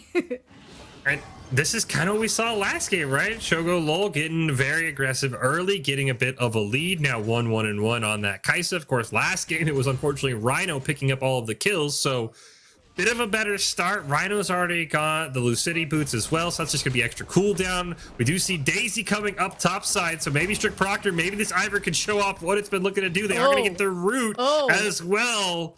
Ryan Gosling should have a leap away to the minion, gives the thumbs up. Everything's going to be okay. And now Castle and Pluto walking towards this mid lane. Uncle Sam going to get changed, forced to flash away, but the Bone Skiller still lands. And even despite the command Shockwave landing onto all three, it's Zusty picking up the kill. And I got to say, why is LeBlanc still in this game? That should have been your first ban. It really should have. It really should have. But one thing completely out of the mid lane that I want to talk about, Fish, is I think I'm finally understanding what is the idea behind this Ivan pick. So you have Ivan with your pressy attack, so you guarantee that when you are in the bushes, you're going to be dealing much more damage. And then, oh no, Strict Proctor, how do they manage to escape? It was just because Ryan Gosling said, nah, you're fine, you are going to survive this one time. But Fish, the Doran's Ring and now the AP coming through in the build for the Ivan is, well, we mentioned Daisy wasn't going to be doing damage, but this time she is. She most certainly is. And I feel like that's what is going on for this matchup. So it's more like control. You don't want to be a supportive champion. You want to be one person that can have a little bit of support with the shield, but the rest is engage. This is what I wanted to see. Castle baits Ryan Gosling. No wards topside for Ole Miss. Absolutely just runs down the Jax. That's what I would have thought you would have seen earlier. But no, I think you're right. This game plan kind of makes sense. My only concern, you can already see, is still a 30 CS difference for this Jax. We see a ton of trades going down bot side, but Midstar and Pluto are underneath their tower. We do see Icelandic Hero is there. The pings are going out. Wukong going to jump in onto Midstar, not level 6 yet, so there is no Cyclone, forced to flash away. Here comes the Kai'Sa, gonna flash, exhaust, dash forward with the ultimate, pick up one. No stun going to land from Pluto, and a great tower dive from Ole Miss, gonna even it up and give their 80 carries a kill, but Uncle Sam, oh no, the chains missed. That should have been a free kill for Zusty, and he just whiffed the chains. Close. But it happens sometimes. Considering how much they were just showing us skill in the last game, it's okay if a couple of those chains don't hit anymore. It's absolutely fine. And what we see now, at least from my perspective, is that Ole Miss... Oh! Well, okay. That happened while I was talking. So Ole Miss doesn't feel to be as uncoordinated. They feel to be much more of a unit, and I really like that. They are in unity, and especially having an ADC instead of Yone, that really requires more unity, more coordination, more communication from the team, and I feel like they can really deliver. And as I mentioned previously, this is a very, very well-rounded composition. Very standard all around. You don't have anything different, but champions that are good and top tier in this meta. I mean, I love everything Ole Miss did except for the fact that Zesty is still on LeBlanc. Like, that is holding me back from complimenting Ole Miss because 2-0 already. This Orianna play clearly not working in the mid lane. It's been basically Zesty favored the whole game, but I think you're right. The rest of Ole Miss goes together very, very well. We do see Ethereal Chains are going to miss once again, and they're winning in every other lane. That's the important factor for me, Sophchan. You can see 25 CS difference on the top side of the map, 20 CS plus 2 kills on that bottom side of the map. They're going to have the advantage in early team fights. We do see Rhino is trying to jump in onto Zesty. We do see the Rift Herald started as well, but it is going to be forced to reset. Everybody is here except for Minstar, who is still farming bot lane. This is going to be a 5v4 in favor of Ole Miss. And how does GVU want to play this is going to be the question. Daisy going to come out, jump onto Uncle Sam. There is a command shockwave as well as a cyclone ready. No Magnetstorm just yet. If you see Zesty forced to go all the way back. Excuse me. And I think that is the opt-in for the reset when your LeBlanc gets knocked that low. Yeah. Rhino, you're not an Alistair now. Oh my god, very close to taking down your ankles. Your Uncle Sam, but followed down by the Q from Shugo. Gets a shutdown onto Zesty. So all that big advantage in the mid lane, all that early game juice being drained now by their ADC. Shugo and Zesty change places. That was very much a Shugo play from Zesty. I'm just going to double distortion in, try for the kill, and I'm dead. Yeah, and oh no. Happens sometimes. Strict Proctor trying to defend this one and still doing actually a good job. Being alone, being an Ivan with this sort of build, is it going to be Rod of Ages? Is it going to be... No, not Rod of Ages. Is it going to be Ryleys? Maybe. Ryleys would make sense to help kite the Jackets. Again, I'm very interested to see where this Ivern builds, because I think Ryleys makes the most sense as Zesty does hop in, get a nice chunk of damage. Again, though, this Kai'Sa already being 3-1, a massive advantage, and happily enough for everybody involved, including us, Sophchan, it cannot be a Cloud Soul because I do believe it is Cloud Dragon spawning. Meanwhile, we see Castle just gets obliterated. No wards dashing right in on the Xin Zhao. Maybe it's just the curse of red side, because both teams that have been on red side have played overly aggressive. Minstar, let's start the boomerang. Pluto in quick pursuit, potentially looking for the execute over the wall. Does go Minstar. They're trying to find a way onto Shogo. Low enough for the kill, and the shutdown goes to Minstar. A massive 350 gold into the pocket of Sivir that desperately needed it. And just like that, GVU going to get a massive comeback. And now Zesty going to get the chains onto Icelandic Hero. We do see Uncle Sam rotating down. The shockwave not available, and Zesty just goes pop onto this Wukong, and it's another kill for GVU. It was interesting sort of chain of trades here, because it started out with Ole Miss. Oh, okay. Might have another one. Zesty going very deep with the rest of the team too. Oh. Teleport behind though. Here comes Jax. You've got to look out. Flash. Oh, Zesty flashes into the tower. Does get taken out. And now Jax in a very interesting spot. He's level 10. Nobody else is level 10 in this game. I think Ryan Gosling is going to be a problem for GVU to deal with, as Daisy does do enough to disengage. The dragon is going to be picked up by GVU. So I think overall, not a bad trade. Zesty's life for a dragon. Yeah, agreed. And as I was saying, it was a chain of trades with those kills into shutdowns. Very well executed by GGV to try to come back. Sugar Low might be overextending once again. Used her ulti and in the flash. Oh, Rhino's here. Oh, thought maybe Rhino with the Magnet Storm would be enough, but that's another kill for Minstar. And is this deja vu? Yeah, I was gonna say Fish. Like when I saw that big engage coming out onto Shogo before this one. Okay, there's another one. Castle getting engaged. Icelandic Hero is here, but you've got to be careful. Minstar's on the bottom side. Zesty and Strict Proctor are there. Rhino's gonna get taken out. And this LeBlanc has officially entered problem territory. Icelandic Hero really not going to be able to get away. It's a double kill for Zesty, and I'd like to revisit my point from when we saw the draft the first time, Sophchan. Why is LeBlanc in this game? Uh-oh. Yeah. Shogo gonna get dove low. here. This is the ult from Sivir. This should be a kill. And this game went from Ole Miss favorite to GVU favorite in about 3 minutes, and there were 6 kills for GVU in those 3 minutes. It did. It did. And we're not even past 15. We're not even past 15 fish. We're not even into that big mid stage. The platings just went down, and it was all around those team fights and just positioning all together when the objective is not the priority, but instead is just a reward for good team fights.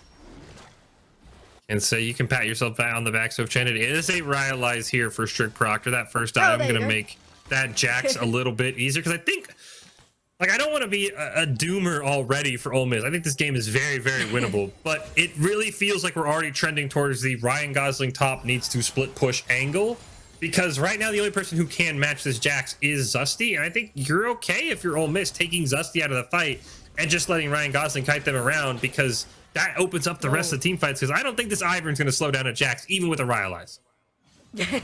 It's true. All right, another gameplay here happening in the mid lane and a dash away. Second Cyclone still available here for Icelandic Hero. Is he going to choose to use it?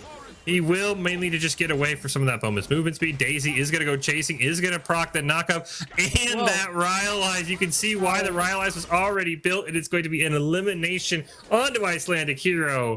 They do have Ryan Gosling top pushing. Zesty looking for the dive and picks up another killing spree for this. I wish we had a replay. I wish we had a replay. Oh, fish. That is disgusting. And I'm really seeing Strict Proctor really doing such a great job on this Ivan. And when you have the press the attack instead of a Glacial Argument, you open up the space to build into Rylai's. So instead of going more utility on your runes, you go more damage, so you can be more utility in game. I think that's pretty clever, especially considering they are 0, 0, and 4 fighting against the Jax that is level 11, and well, how much is that? 70, almost 70. Oh, 65.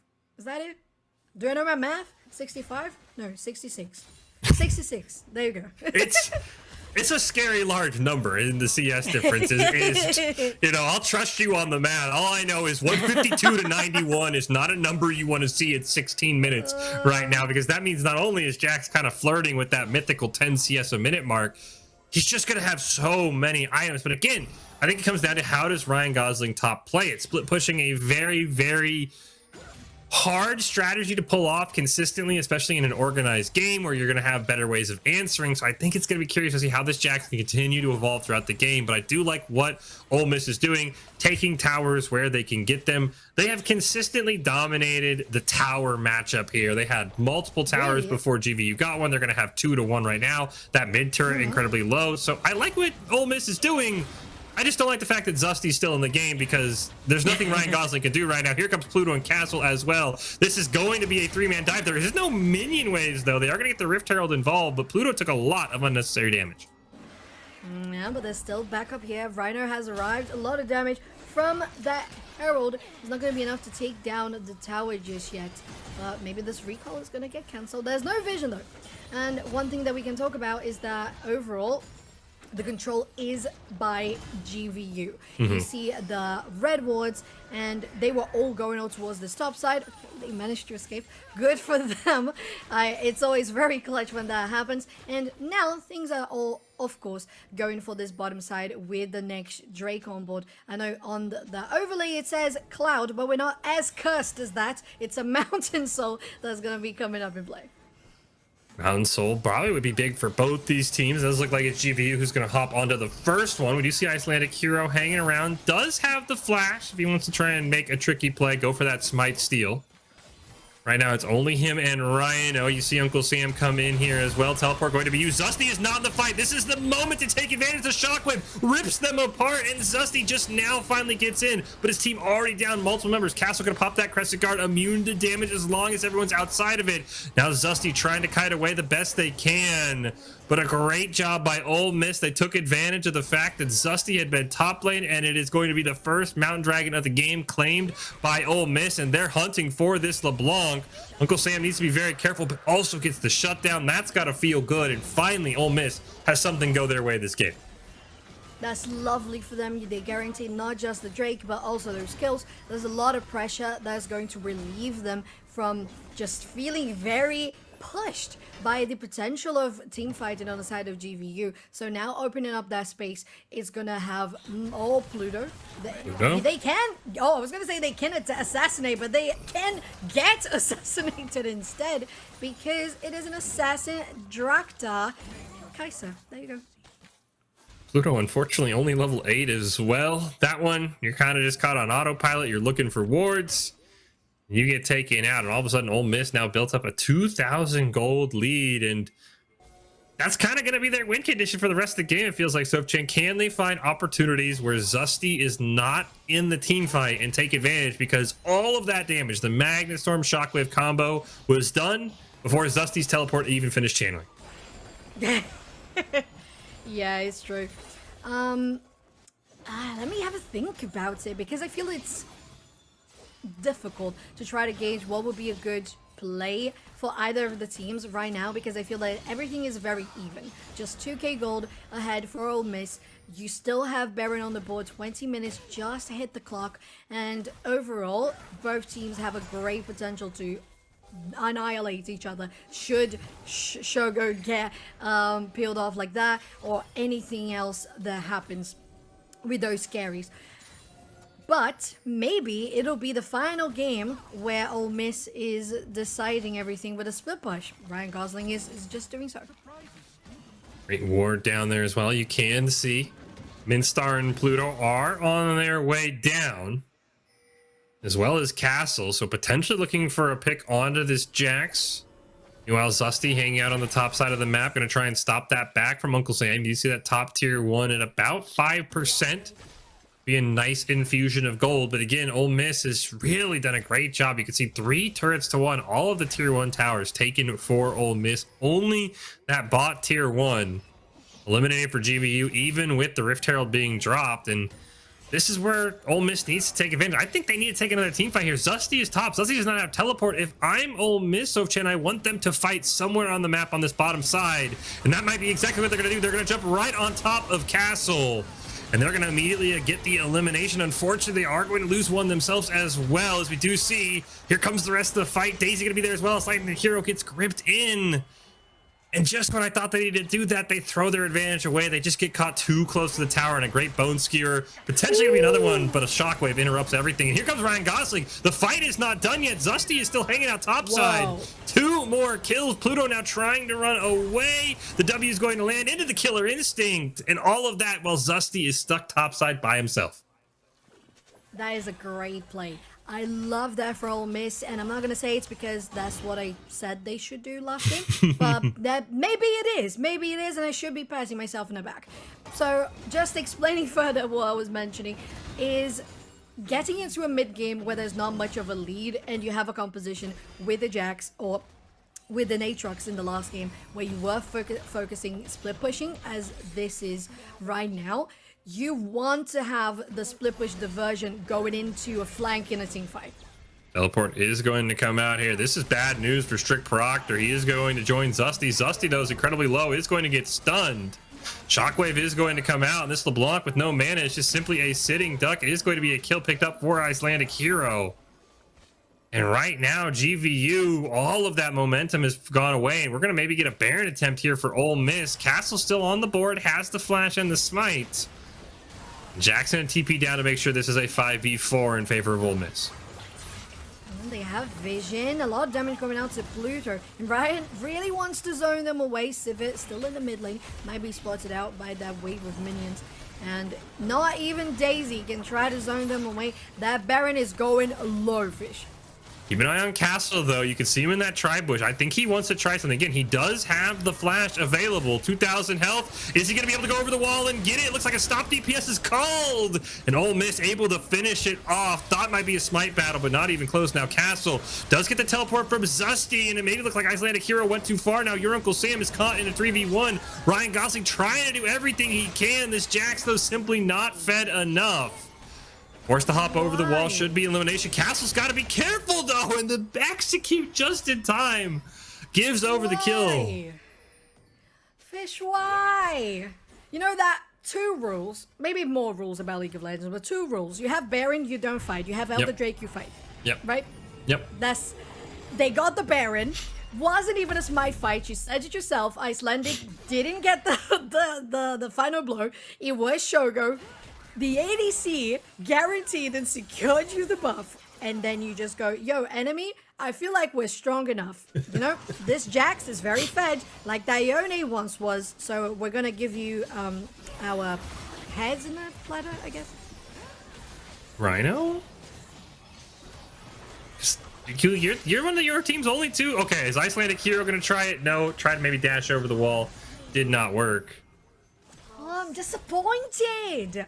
Ole Miss, they really grew back into the mid game where we felt things were more disorganized last time, and then they committed the same mistake. And GVU did exactly as they did the last time as well. They saw a mistake and they punished the enemy. So that's great for them. And again, it shows how this division is just so competitive and just so capable, because they are 0-3 and another team fight goes in. TP in the back line, Fish.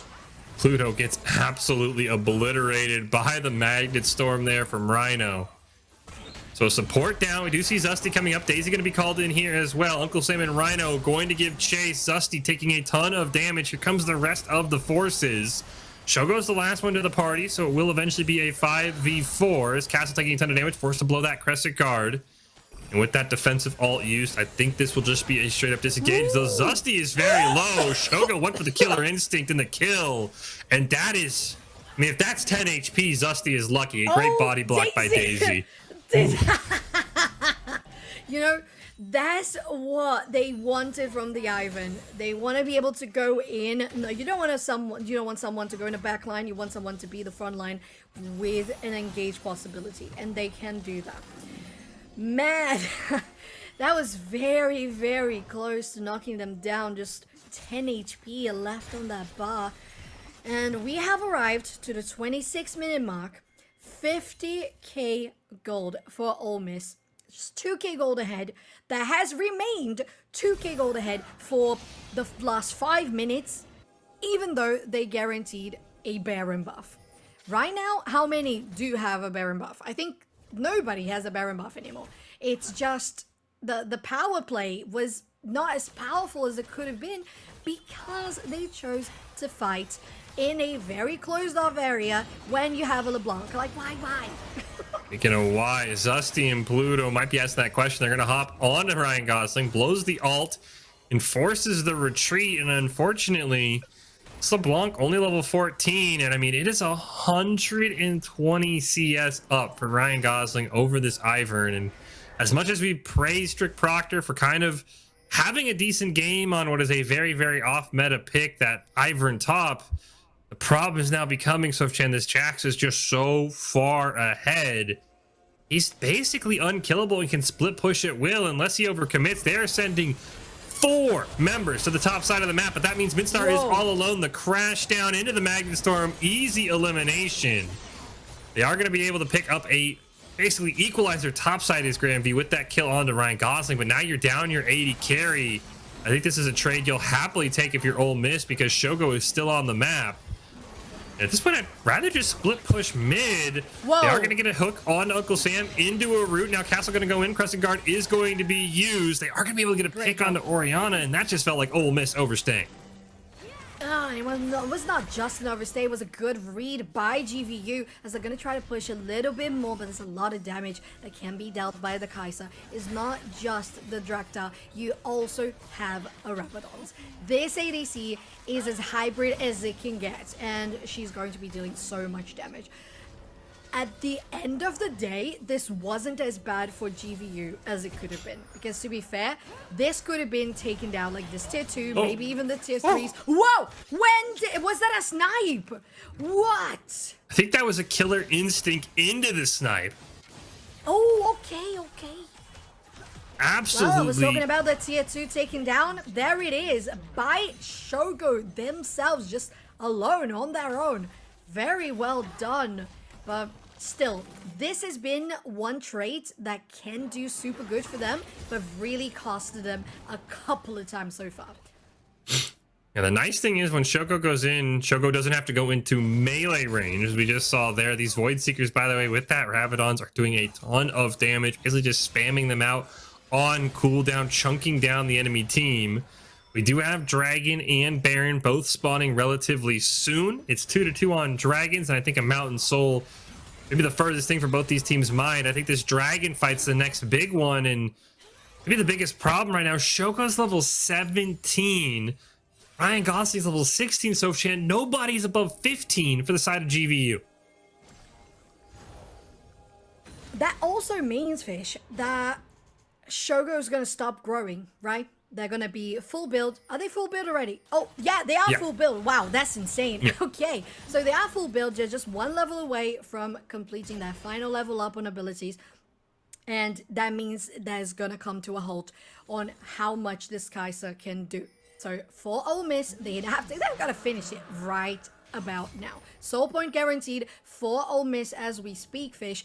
And what GVU needs to do is hold off, because as you said, there's still so many levels to be conquered, so many items to be finished, that when that happens, then that could be a breathing point for them.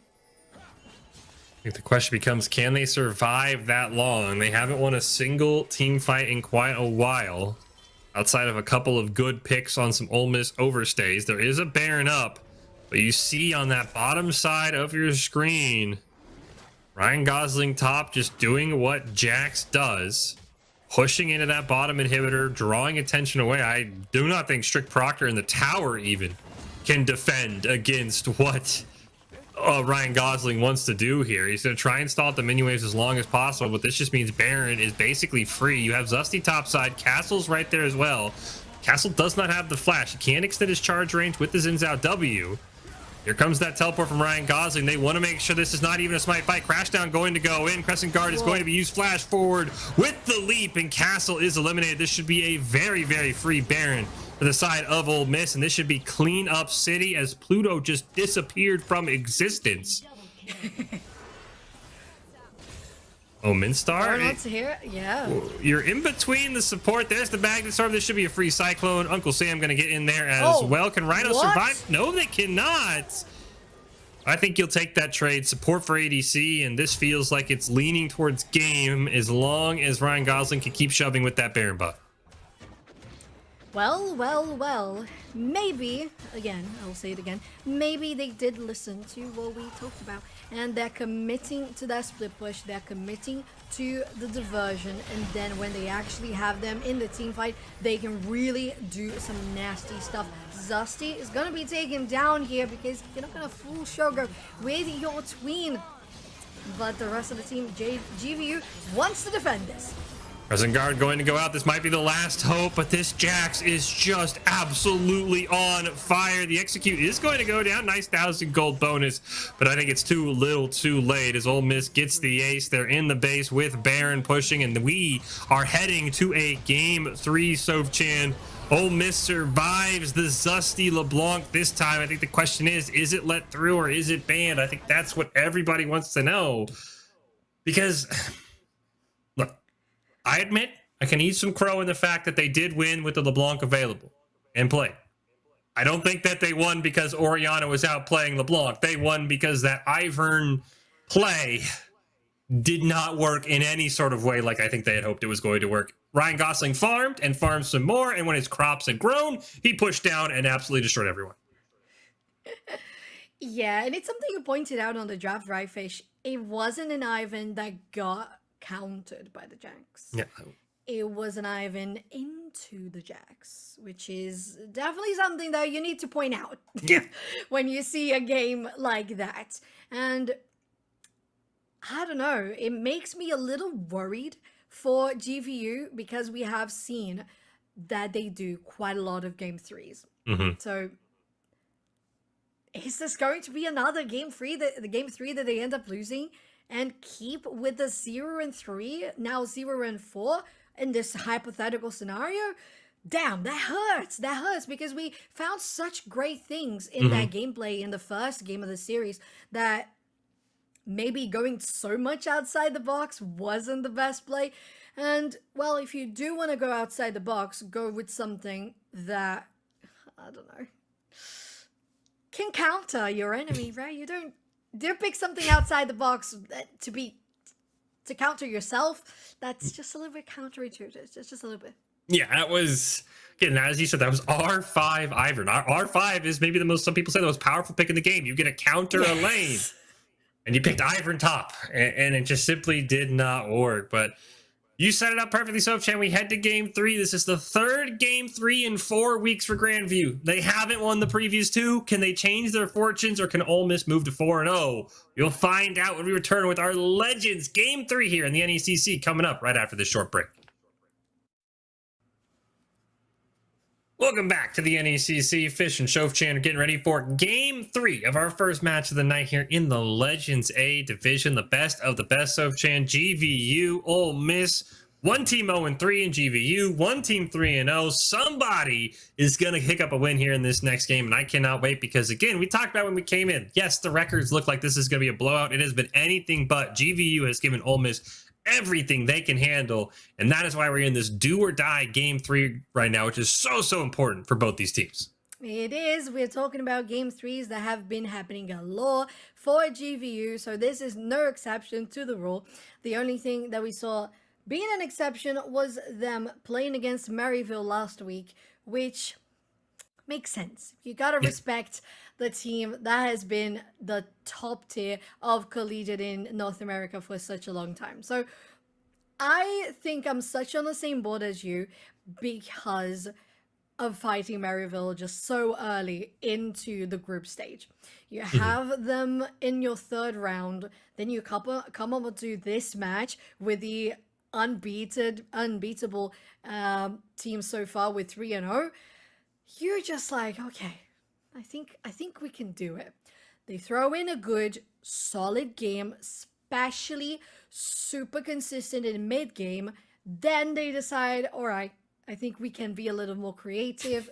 And the creativity did not pay off. We saw that Ivan in the top lane with very different strategies, with pressy attack, with Rileys, and the first Doran ring in the level 1.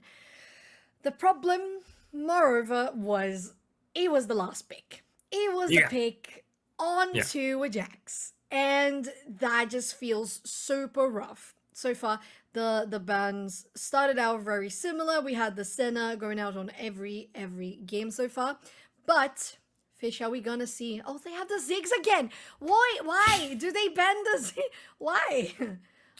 I do not get the Ziggs. Of course, if you missed game one, that is what Minstar picked. They did win, but Minstar was not fantastic on it. We get the Caitlyn and the Renekton followed up, but there's the Kindred, and there it is. There is the LeBlanc band that we had been looking for, something Zusty had been absolutely popping off on. And I like this pick as well for really both sides. I like the Jax pick. We just talked about it, but I like putting Strict Proctor back on the Pantheon. Champion absolutely he dominated on in game one. Ivern, as we said, didn't go so great, so I really enjoy it. It's like, okay, I feel confident now in Strict Proctor and his ability on this champion. The Zinzao back in the jungle, didn't hate it, didn't love it. Interesting thing to note, Rel actually in the jungle. I know she's been kind of swapped around. I don't know if I like taking that power off of Rhino. We'll have to see. yeah, we'll definitely have to see that. And overall, I don't think it's a bad call to have the Zinzao back. I think, as you said, it was rather neutral in regards to dominance. I think the Pantheon was crucial for the side of GVU. They were so dominant in regards to roaming, presence in the map, and just being there every single time for the team. So with a composition where they can really move around quickly, where they have dashes, where they can just dance and salsa around the team fight, avoiding abilities, that makes a lot of sense to me. But they're going for something actually even in regards to denying the enemy team and what they had in the previous match. So the Orianna out to the table for the side of the Vikings, Kai'Sa out of the table, and the Alistar from the first game also out of the table. I really love those picks for GVU. I love the Me Kaisa. too. I love the Alistar. I think the fact that Rhino kind of got moved to that Thresh is going to be very interesting. Thought for sure when I was looking at the pro draft because that Rel was picked, I think second, I think it was R2. I was like, okay, this makes sense. I like Rhino back on the Rel. They ended up changing it up because Rhino has been a playmaker, right? He's been able to use that crash down. And on game one, as you mentioned, that Alistar making so many plays. Now that yes, you have the Thresh hooks, but you don't have that immediate ability to throw yourself into the team fight if a hook misses. There's nothing you can do. So I really don't know if I like that. The other thing I will say, I'm maybe not a big fan of Zusty on this Orianna. Yes, as you said, it does take it away from Uncle Sam. Felt like another neutral pick. Wasn't amazing, wasn't great. I feel like this really neutralizes what Zusty wants to do, which is bounce around, be an assassin, maybe pick something. I mean, just looking at it at the mattress, you like the Silence, something he's been playing for several seasons. Maybe even the Akali. I know that one's a tougher one to fit in some comps, but I don't know if I like that Zusty is not on an assassin in a do or die game 3. Well, I think it's interesting because we finally saw the LeBlanc coming through in the first round of bans and in the first time in this series. So I feel like it's a good choice from the side of the Ole Miss. No, the Vikings are the GVU. I'm sorry. So the Ole Miss Mississippi team. Overall, the problem to me kind of relies on that bot lane, as you mentioned. Having the Rel, having not having the Rel, having the Thresh could be something different that doesn't work as much for Rhino. But you said not seeing Zasti on an assassin could be a do or die. Maybe they have that versatility on their sleeve. Maybe they do.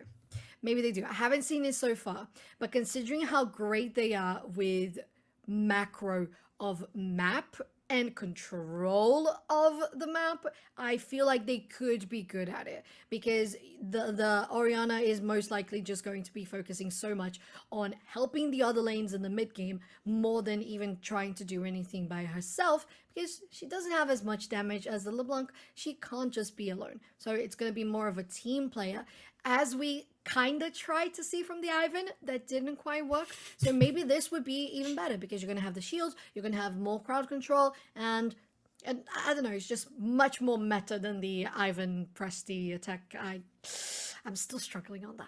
I'm still struggling. I'm with you there. I think if you gave me the choice, I definitely agree. I would have to go with the Ivern or with the Orianna over the Ivern. But don't forget, now's a great time while we're waiting for this draft for Game 3 to start. Make sure you follow us here on the NECC on Instagram, X, and YouTube. We'll send you updates and info, keep you active on all things NECC. And if you're looking for a VOD of an NECC match, all of the NECC VODs are housed on our YouTube page. Just search NECC Esports on YouTube to find our page. And while you're there, give us a follow to make sure you're caught up to date on all future NECC content. And of course, don't miss the opportunity to make your mark on the Rift. The Samsung SSD Fall Open is calling all aspiring esports champions to rise to the challenge in a qualifier tournament. Grab your teammates, register now, and prepare to compete for cash, glory, and epic Samsung SSD prizes in the Ultimate Showdown.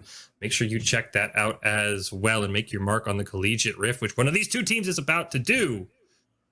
I'm very excited. I think the only thing, as we were talking about the Orianna, that I did want to say is it feels like all the pressure now is on Mintstar, in my opinion, because you're probably not going to get many kills on the Pantheon. I think that's kind of going to be a neutral trade up top. Xin Zhao's more of a tank. As you pointed out, the Orianna more kind of team-oriented. There's now a lot of pressure on Mintstar to be that pop-off on that Kaisa, which we saw it can be done in that last game. From the other side, Shogo, that's my only concern with the Orianna. Mintstar has got to play perfectly, which, as an ADC, is leaps and bounds more challenging than any other role in the game. Yeah, it really is. It really is. But that's why I feel like it works well to have the Orianna. Because she is always going to be an enabler. And on top of that, she can have that little bit of extra damage. So overall, what I see from GVU is a much more similar gameplay oriented into mid-game, like the first match that we saw today, than what we had in the last game. I kind of just... I still am wrapping in my head around what we saw last game because that is definitely something I haven't seen before in regards to strategy. They gotta, teach me some things because even though it didn't work, it could lead to some very good things in the future. So overall, I am very pleased to see GVU coming back to the origins, to the one type of play that got them the victory in this series. The Fish, Ole Miss, again with the Jax. And not just that, they have the Zaya as a very powerful ADC as they did the Kai'Sa in the last game, and the Syndra. I think the Syndra could be the playmaker for Ole Miss in this match just because of sheer power in the mid game. I'm with you. I think this feels like the one game where Uncle Sam kind of has the advantage, as you said, in that mid game against the Orianna. It's going to have a lot more agency, especially if Uncle Sam can start stacking up those orbs very, very quickly. We do see Castle kind of walk into Icelandic Hero, so both junglers do kind of know what's going on. Did you see the loud emote? We were talking about it. Yeah, we were talking about it. Oh my god! That's wonderful. Oh my god, that's amazing. To anyone that doesn't know, Loud is the Brazilian team that was playing in the play-ins for Worlds. Unfortunately, they got... well, they got knocked out. It happens sometimes. But there you go. Nice to see that we have a fan in the Rift too. But Fish, this is the final match of the series. The one that's going to decide. JVU still remains on 0 wins, and Invincible Ole Miss continues on that streak. Big game for both teams. GVU and No would love that win. Ole Miss wants to stay undefeated, as you said, and this is where all the action has been. Blue and Rhino have been having a support showdown, though I think that'll be kind of neutralized. Pluto's been on the pike in both games 1 and 2. Now on the All-Star, a much more defensive pick. We do see the Flay is going to land onto Mintstar, but Shogo unfortunately auto-attacking a minion through the feather backwards, so no chance for a root. This is a matchup I'm very curious to see. Obviously, Strict Proctor, we know we've gone on and on about how game 2 went on the Ivern. Did he learn anything? Did he pick anything up? Can he at least neutralize the Jax top lane? Because again, he was so powerful on that Pantheon with the ult into the teleport, just always being there when Ryan Gosling top could not be in team fights. And I'm very curious if he's going to be able to have that power, have that agency here in this game with the Jax. But so far, kind of opposite of what we've seen all series. So there's just no fighting. We're just farming. We're CSing. Nobody wants to make that first mistake in game 3. Well, I think it's a big characteristic of the last game of a series, right? Everybody just wants to make the right calls. They don't want to make any sort of mistake.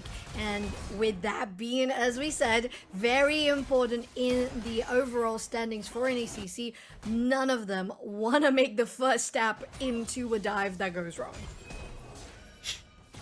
See Ryan Gosling pushing in. Meanwhile, speaking of dives, Icelandic Hero goes mid lane. Zusty is dropped very low, forced to blow the flash away from that crash down. Is able to stay alive, does have the teleport once again. Multiple teleports in this game from both sides, though we do see both AD carries actually opting for Ghost and Cleanse. So not quite the 6 teleport game we're used to seeing from both these teams. So movement will be a bit more of a premium. Yeah, a little bit different. Top lane though, Gaslin, not Gaslin, Ryan Gosling. Gotta mix things up, but mix it up is Castle going here in the bot lane for something sneaky. No vision, they decide to just reset. Who adds the hook lands? Are they going to cancel the back? They're not. Thought maybe Castle might keep going, but Pluto staying there. Now Zusty has roamed top lane. Ryan Gosling thinking something is up, is going to try and run away here. Strict Proctor trying to get in range, is very low health. Stun is going to land. There's the counter strike and the flash going to be used. Death sentence meanwhile onto Pluto. This Alistar not taking damage. Rhino would know. Took absolutely no damage in game 1 on the Alistar, and 4.5 minutes in, a couple of attempted ganks, Sophchan, but nothing to show it. We do see some pings coming on this top river. They're going to try and collapse on Icelandic Hero on that top scuttle. Castle trying to get in range, going to flash forward for the knock up the crash down to create some space. Uncle Sam is there, but has very limited mana. And first blood going the way of GVU, and they might not be done yet. One more auto attack, and it's a knock up onto Uncle Sam. Oh, they missed it. The W misses. Oh, the last hit there. To be fair, I don't think it was going to be enough damage, but still feels a little bad. Although, great start here for GVU as we started a game in a much slower pace, now to 5 minutes, getting the first blood for the blue side. And all of the lanes are looking a little bit passive, aside from that mid lane. Mid lane just really wants to get things going in the top side, and you mentioned how Strict Proctor was so important on the Pantheon. It makes so much sense to try to deny that from happening. Although, it didn't work quite as well. But basically what everything is rolling upon in this early game is top and mid, top and mid. You want to try to defend things? Nice hook. Look into the flay, but Shogo's still being zoned off by that Alistar. Has to back up. The flash, the pulverize into tower range. One tower shot is going to land with the ignite. Rhino trying to defend the AD carry. The cleanse to get away. Here comes the Rel. Pluto dropping very low. Shogo going to pick up one. Mintstar going to get caught out, and it's a double kill for Shogo. Lol, I thought for sure the flash headbutt pulverize was going to be enough, but only one tower shot, and it's a double kill. The Ole Miss AD carry. Yeah. 2 kills for Shogo Lol as they guarantee a very good start. I apologize for anything said previously. The overlay did get a little bit lagged, so we got confused in some of those numbers, but it is the Xayah having the 2 kills and 150 gold bounty to that name, starting out with a lead on CS2, and all the other lanes really looking pretty good for Ole Miss so far. Yeah, Ole Miss has got to be happy, I will say. Ryan Gosling, maybe his toughest matchup. Only 2 CS, really actually even CS here on that top side against Strict Proctor. So I like the fact early in the draft, I think this was B2 pick for GVU for realizing, okay, we cannot let Pantheon get banned out. Kind of feels like that champion that Strict Proctor really has a lot of comfort on that top side. We do see the dragon spawn. It is going to be an Ocean Dragon as our first dragon of the game. Right now, Castle hanging around that area. You do see Rel on the top side of the map, Icelandic Hero at their chickens. Maybe going to go to their red buff, so potentially a free dragon for Castle, but Rhino doing just enough to kind of push everybody off, and at least for now, that dragon remains untouched. I really appreciate Ole Miss going for the flexibility of the Rel in the previous game being the support and this game being the jungler. I feel like Rel really has that presence that can work so good. Oh my god, a shockwave max range onto them, but not enough damage. Oh, speaking of max range, the max range hook lands as well. No flay, unfortunately. And Shogo Lol not able to get in range. Zusty now fighting as Icelandic Hero, and this Orianna just not doing enough damage. The Unleashed Power is available for Uncle Sam if they're able to get in range. And now we've kind of got a split here on the top side. You can see Ryan Gosling moving down. This is going to be a 3v2. They're trying to get in range of this Syndra. We do see Castle is level 6, does have the Crescent Guard available if he needs to go immune to damage. But look at the top side of your map. Here comes Jax. He's in on the action. But it looks like Ole Miss wants nothing to do with it, and they're going to retreat. Thought maybe they could have taken advantage of that 3v2, but with Uncle Sam that low, I think it's the right call, Sophchan, to back off. Yeah, you really have to recognize the boundaries of certain plays. You don't want to overextend, and we saw Mississippi doing that in the previous series. So having that coming on as a much more conservative and patient team really feels super optimistic for the side of the Ole Miss. But JVU, we've seen them have such good control of mid-game that this right now still feels like a super manageable game. You have the Kai'Sa, who's going to be growing immensely. The Pantheon can have such a good pressure, and as we see here, they can be good for roaming, but the 1v1 still do well. Did see the ult come out from Ryan Gosling. Do you think that'll be a retreat? We do have Icelandic Hero is level 6, but instead they're going to opt probably for a Baron play here. They're not Baron, Dragon, excuse me, play here from Ole Miss. There is no wards down, and that will be a free Ocean Dragon to start the game off. Get a little health regen, get a little mana regen. Overall, not a bad play for Ole Miss, pushing their objective, realizing when there's no kill, let's just take the safer route. And they get full priority here for the first Drake of the game. Stun, Scatter of the Week goes on to Zusty. Now this time the one that doesn't do as much damage, not being on the LeBlanc. But first Drake of the game is going to be guaranteed by Ole Miss. And with that, we see a much different stance from this team, focusing on objectives when sometimes they were just a little too over-aggressive on kills, controlling better the lanes. Is this the moment where we see Ole Miss getting into that big upper hand where GVU can't fight their way back in the mid-game? Do you think GVU, from what we've seen, can they do it, Fish? First, we're going to see if there's any shot for Zusty to stay alive, and the answer is no. A great crash down plus the ult. And I think, as you said, this is where both teams have kind of had their relative power spikes. But I think the one thing that Ole Miss has consistently done well, Sophchan, and they're doing it well in this game, not as much as a lead as before, is they're taking towers, right? A 1 plate top lane, 1 plate mid lane, 2 plates bot sides, 0 plates taken by GVU, and that goal is just going to add up. And I think that is the one thing where even when GVU has been doing well, Sophchan, they've struggled to stay ahead. As the Grandmaster at Arms is going to be popped, but the tower too close for Ryan Gosling to dive. Is the tower killing and the tower takedown ability of Ole Miss has just been unmatched, and that's just free gold in your pocket for the side of Ole Miss. The shockwave is going to land onto Uncle Sam. Whoa. Here comes Pluto from out of nowhere, and Zusty gets a kill back with a gank from their support.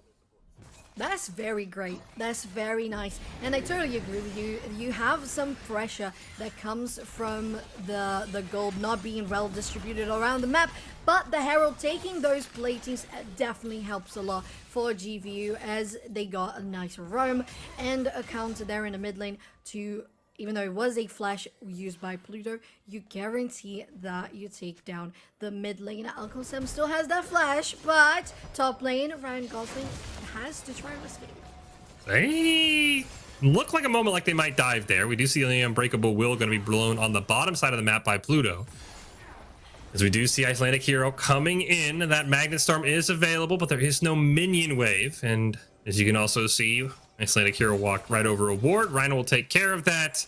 But I want to see GVU. I want to see them get first tower. They've been getting Rift Herald, but it's only been 2 plates and then Rift Herald dies. They've never been able to turn Rift Herald into first tower, and they're leaning in that direction once again. And that's so much bonus gold that you're throwing away. Remember, they traded first dragon for Rift Herald, which is a jungler, kind of something you're always taught to do, but you need that Rift Herald to get value. Sophchan, 2 plates. Really not a lot of value, as Shogo's going to get a 4th plate bot side on this ADC. It's just huge for the Xayah, especially because you have a lot of shadow coming from Icelandic Hero. You have your jungler around. Look at the massive vision that Ole Miss has on their side of the jungle. They really can control anything. They did that by taking the Drake. They did that by controlling the wave so good in this bot lane. That sentence doesn't look like it was able to land with no minion waves. They're just going to have to back off, but they are going to get the root to cleanse blown immediately. That is huge, because you can see Icelandic Hero is still in range. I do believe there's a ward down in that tri-bush. So it does look like they're going to be able to back off. The Grand Starfall used immediately. Shockwave pulling Uncle Sam back in. He gets the knockback, but what a play. The Shockwave barely enough to counter out the flash. And they get a kill in the mid lane, though they should lose first tower here, as Shogo, LoL, and Rhino just basically, at this point, proxying Midstar and Pluto. Oh, okay. Oh my god, this game is filled with max range. And I was really looking at Zusty and being like, okay, this is where they die. Oh my god, cancelled here, because Rhino doesn't even care that jungler is around. They use the Hextech Flash, but not into a dive. That would be too risky. No minions around. Top lane, Ryan fighting against Strict Proctor. But we have seen Strict Proctor much more around the map than we did the Jax. But when we do see the Jax, things get a little bit scary for GVU.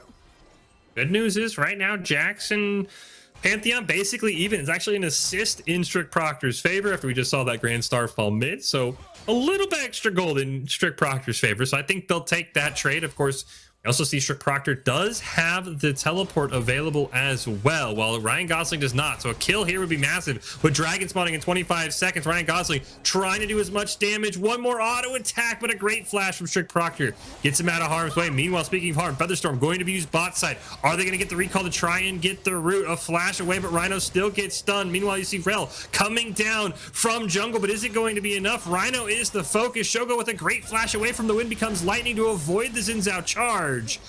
And Rhino's the first one to go down. Shogo trying to kite as best they can, but they can't quite finish off. Castle, the healing from Triumph should be enough to take down Icelandic Hero, but they caught Pluto. Pluto didn't run away, but no, he didn't kill him.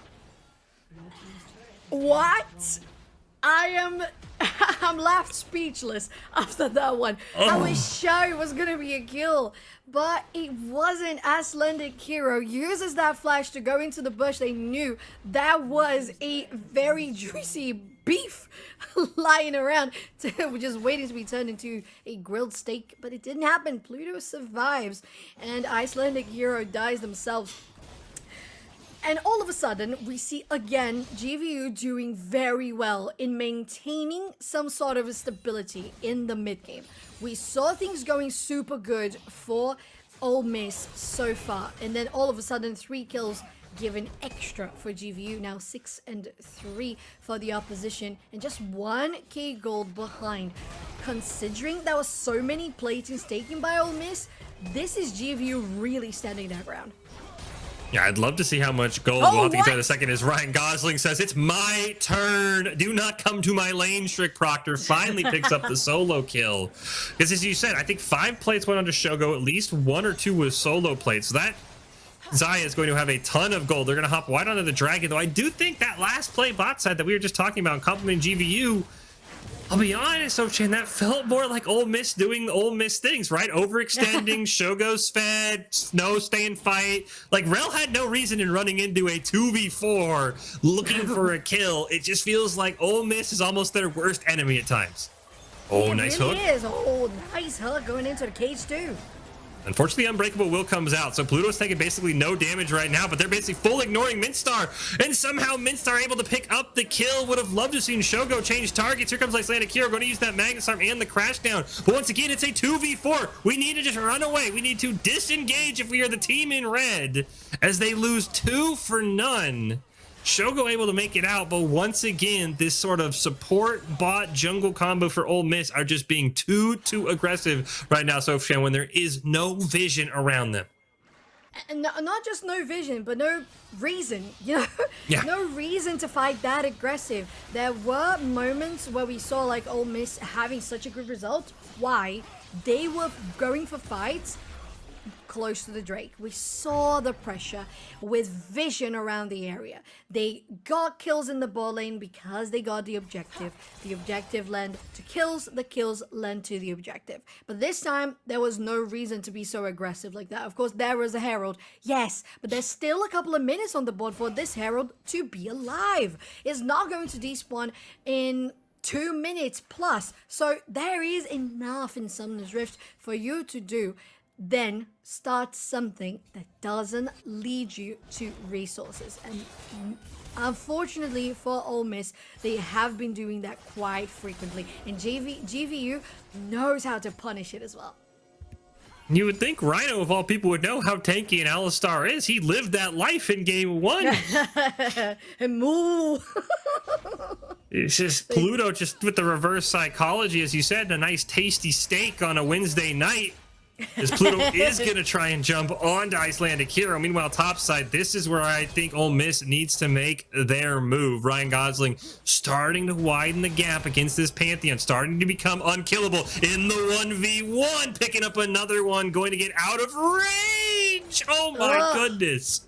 Close. Very close, Fish. Very, very close. But that's the upper hand that the Jacks can have. This team, though, might be in a bad spot. There's still some vision, but control for Ole Miss in this jungle is still huge. On this side, on the other side as well, because of Ryan Gosling. Oh, there they go. Gonna get the great stun into the death sentence. Oh no, there's not enough damage on the ult from shield! Syndra. They are able to pick up the kill, but here comes the killer instinct from Mintstar. I think Uncle Sam is dead. It's a double kill, and this could be a triple kill for the Kai'Sa. You see Shogo Low coming in, teleport, going to be used by Jax as well. A scary situation is now it's a 3v3. They want to dive into Pluto. Grand Starfall going to be used as well.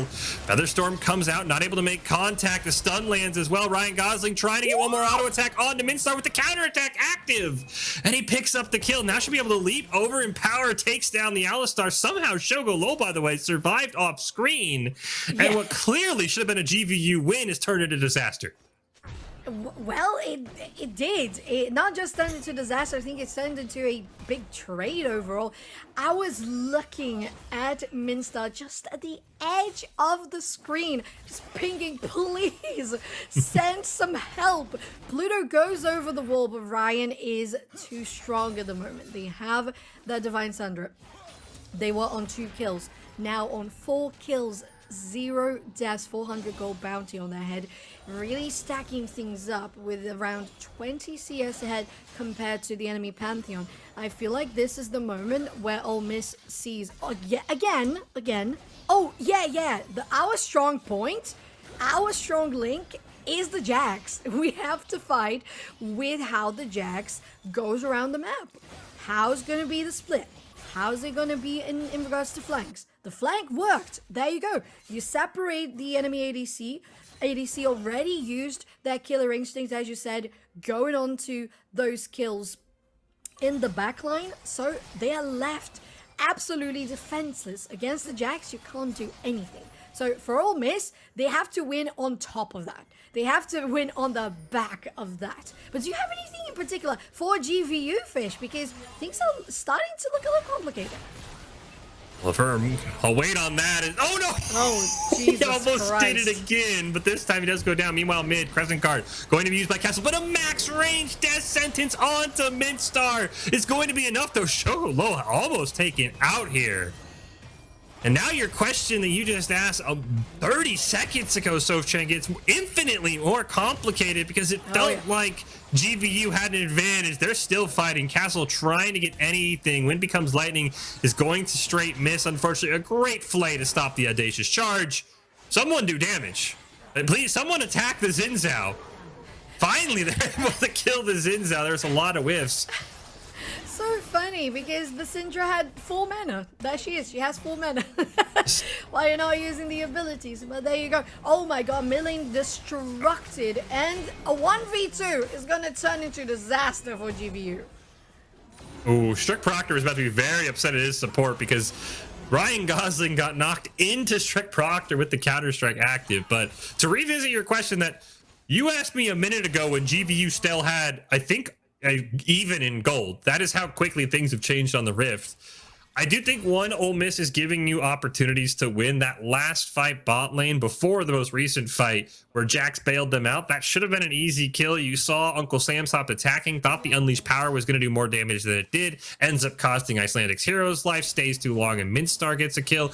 I think Ole Miss is still being a little bit too aggressive. I think GVU could take advantage of that. And the other thing they need to do is they need to go back to what they did in game one, Sophchan, which is you let Ryan Gosling top push and you make use of that double teleport that Pantheon has, right? The Grand Starfall and the teleport. You can Grand Starfall to a fight, teleport back and slow the Jax down. That's how they need to win these fights because full 5v5, I don't think anybody's stopping a 4-1 Jax at this point. Ryan Gosling is just activated, like he is toggled on right now. So that's, I think, how GVU wins. You've got to take 4v5s. You cannot take 5v5s if you can avoid it. Definitely. I'm definitely on board with you. The numbers advantage is the one thing that GVU has to rely on. And to be fair, the thing that makes it more difficult for GVU is that at this stage in the first game of the series, there weren't this many tier 1s. There weren't these many tier 1s open. Uncle Sam, though, is up for a scratch. The Death Bush was there, and Uncle Sam, well, he's actually still alive, and here comes Jax. This is not good news. They get the shutdown, but Ryan Gosling is here, and he is the savior. That Ole Miss needs. Icelandic hero going to pull one. Unbreakable Will is going to be used. Death Sentence misses, but Jax now on top of the Alistar should be able to run Pluto down. Is he going to be able to get a double Counter-Strike? Minstar here with a great Magnet Storm, setting everything up. A knockaway here, but Ryan Gosling just wants to get stuns onto everybody, but the Counter-Strike misses, and then all of a sudden, this fight has been turned around. Featherstorm going to be used. A great use of the Killer Instinct by Mindstorm to dodge all of those feathers, and the 80 carries trade perfectly 1-for-1. Oh my goodness, Minstar with the fantastic Killer Instinct. If he doesn't nail that perfectly, he dies, and it's a triple kill. Does Rhino get this? Does Rhino get this? Oh, whoa! That was a split second away, Fish. But what a read. What a read. Oh, I wish we had a replay on this because it was a long fight. But at the same time as it was a long fight, it still felt like it was a fight again with GVU just knowing how to dodge their abilities, knowing how to position. You mentioned yourself, the Killer Instinct really was massive. Those fingers, I can only imagine what that hand was doing to the keyboard. Poor keyboard in that moment, just smashing everything, trying to kite and take down Shogo just before they were taking down themselves. But at the end of the day, that was as good as it could have been. I will say the shockwave from Zesty was amazing. You got so many people on it. Okay, scatter of the week into that set. Oh, okay, that's rude. That's very rude. Now with the unleashed power, this Syndra is just doing massive damage, isn't she? Yeah, and especially, of course, once you get those 100 splinters, now your ult's going to execute below 15%. You've got to think Uncle Sam is close, if not already there, and that, I think, is the one problem. This Syndra, of course, was going to scale until all of the splinters were complete. Orianna, as you said, the shockwave was great, but the damage is sort of capped. You need everybody to be there. I do think they kind of used the Magnet Storm against Ole Miss with the great shockwave. But right now, we do see Baron being taken. Ryan Gosling, meanwhile, is bottom side.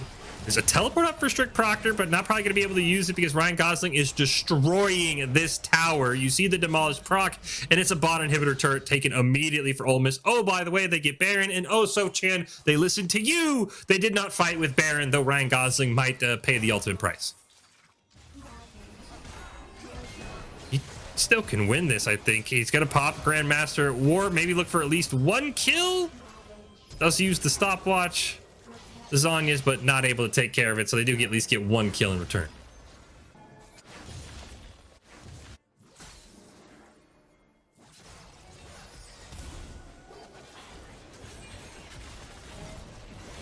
You see Dragon up here. This would be Soul for Ole Miss if they're able to pick it up. But right now, Icelandic Hero dropping very, very low. The Grand Starfall comes in, and it's Minstar who picks up a kill. Death Sentence does land onto Zesty.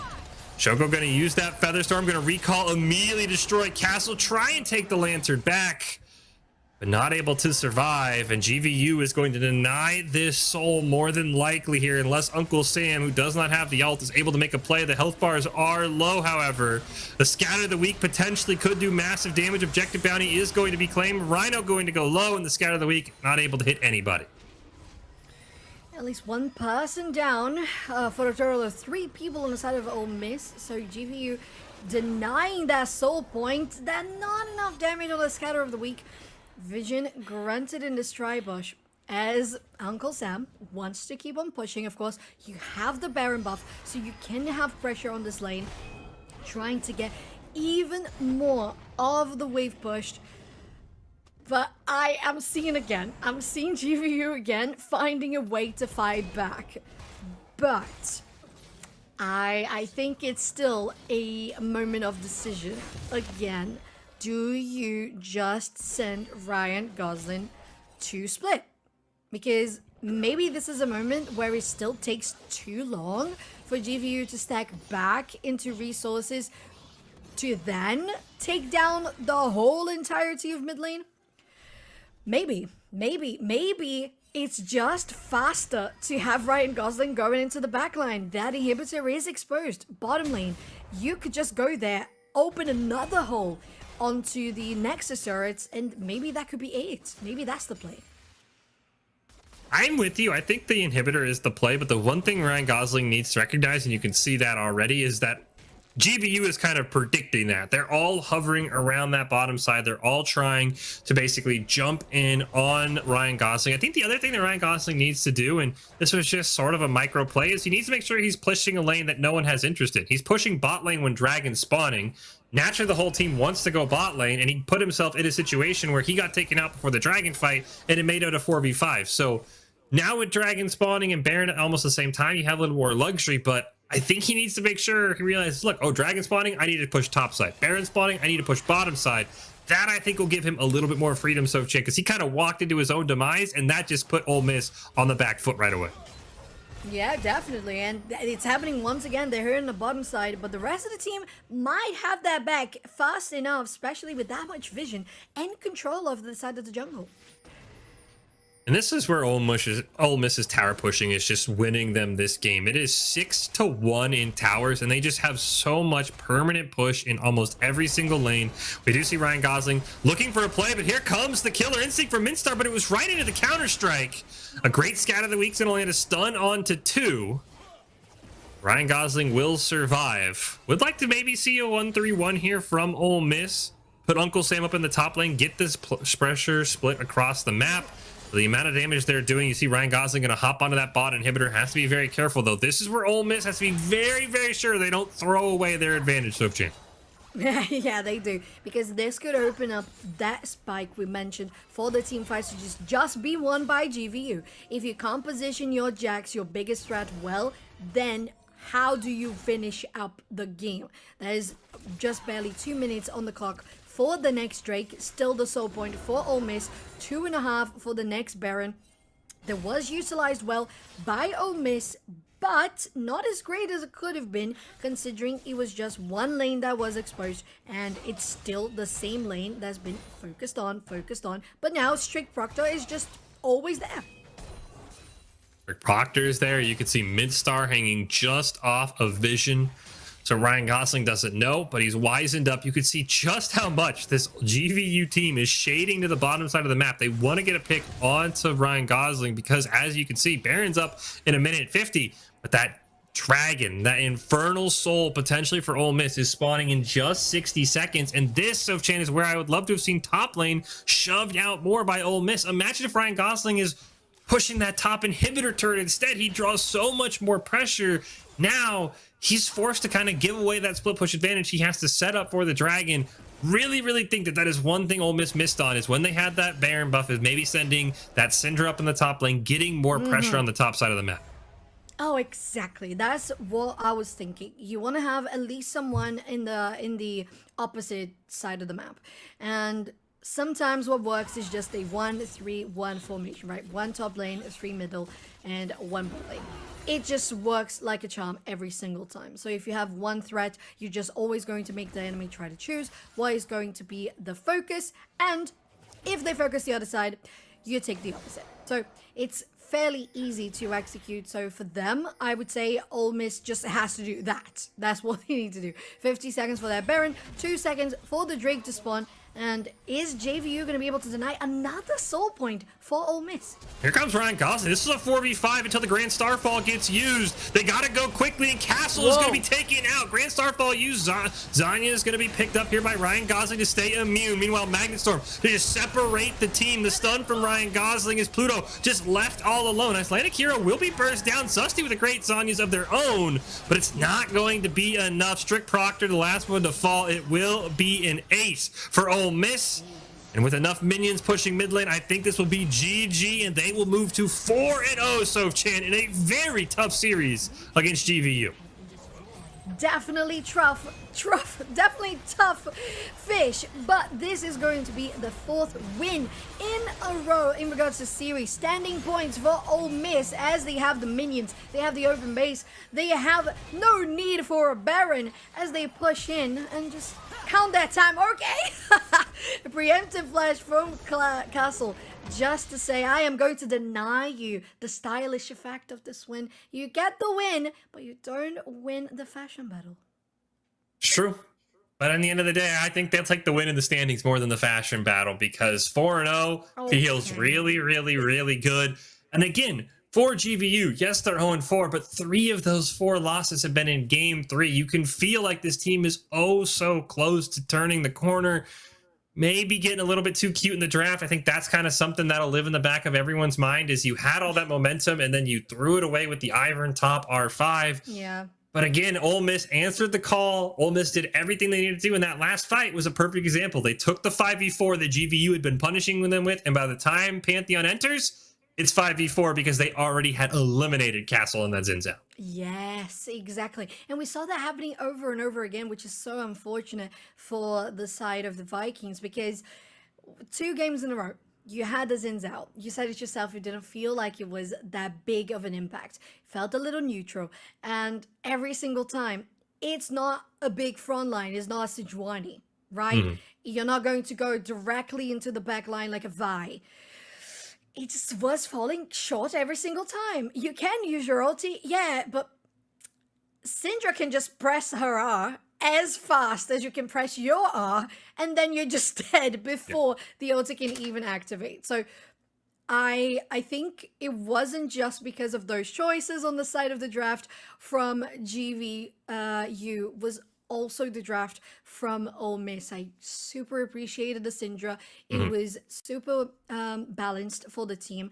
The maintaining the Jax that wasn't banned was just easy pick. Not that it was an easy win, but it was an easy pick because it felt like they were more prepared to deal with how they wanted to go about the Jackson, the gameplay. So once they had it down, they executed it, and it was much more difficult for GVU to come back in style for that mid-game rise that we saw in the first match.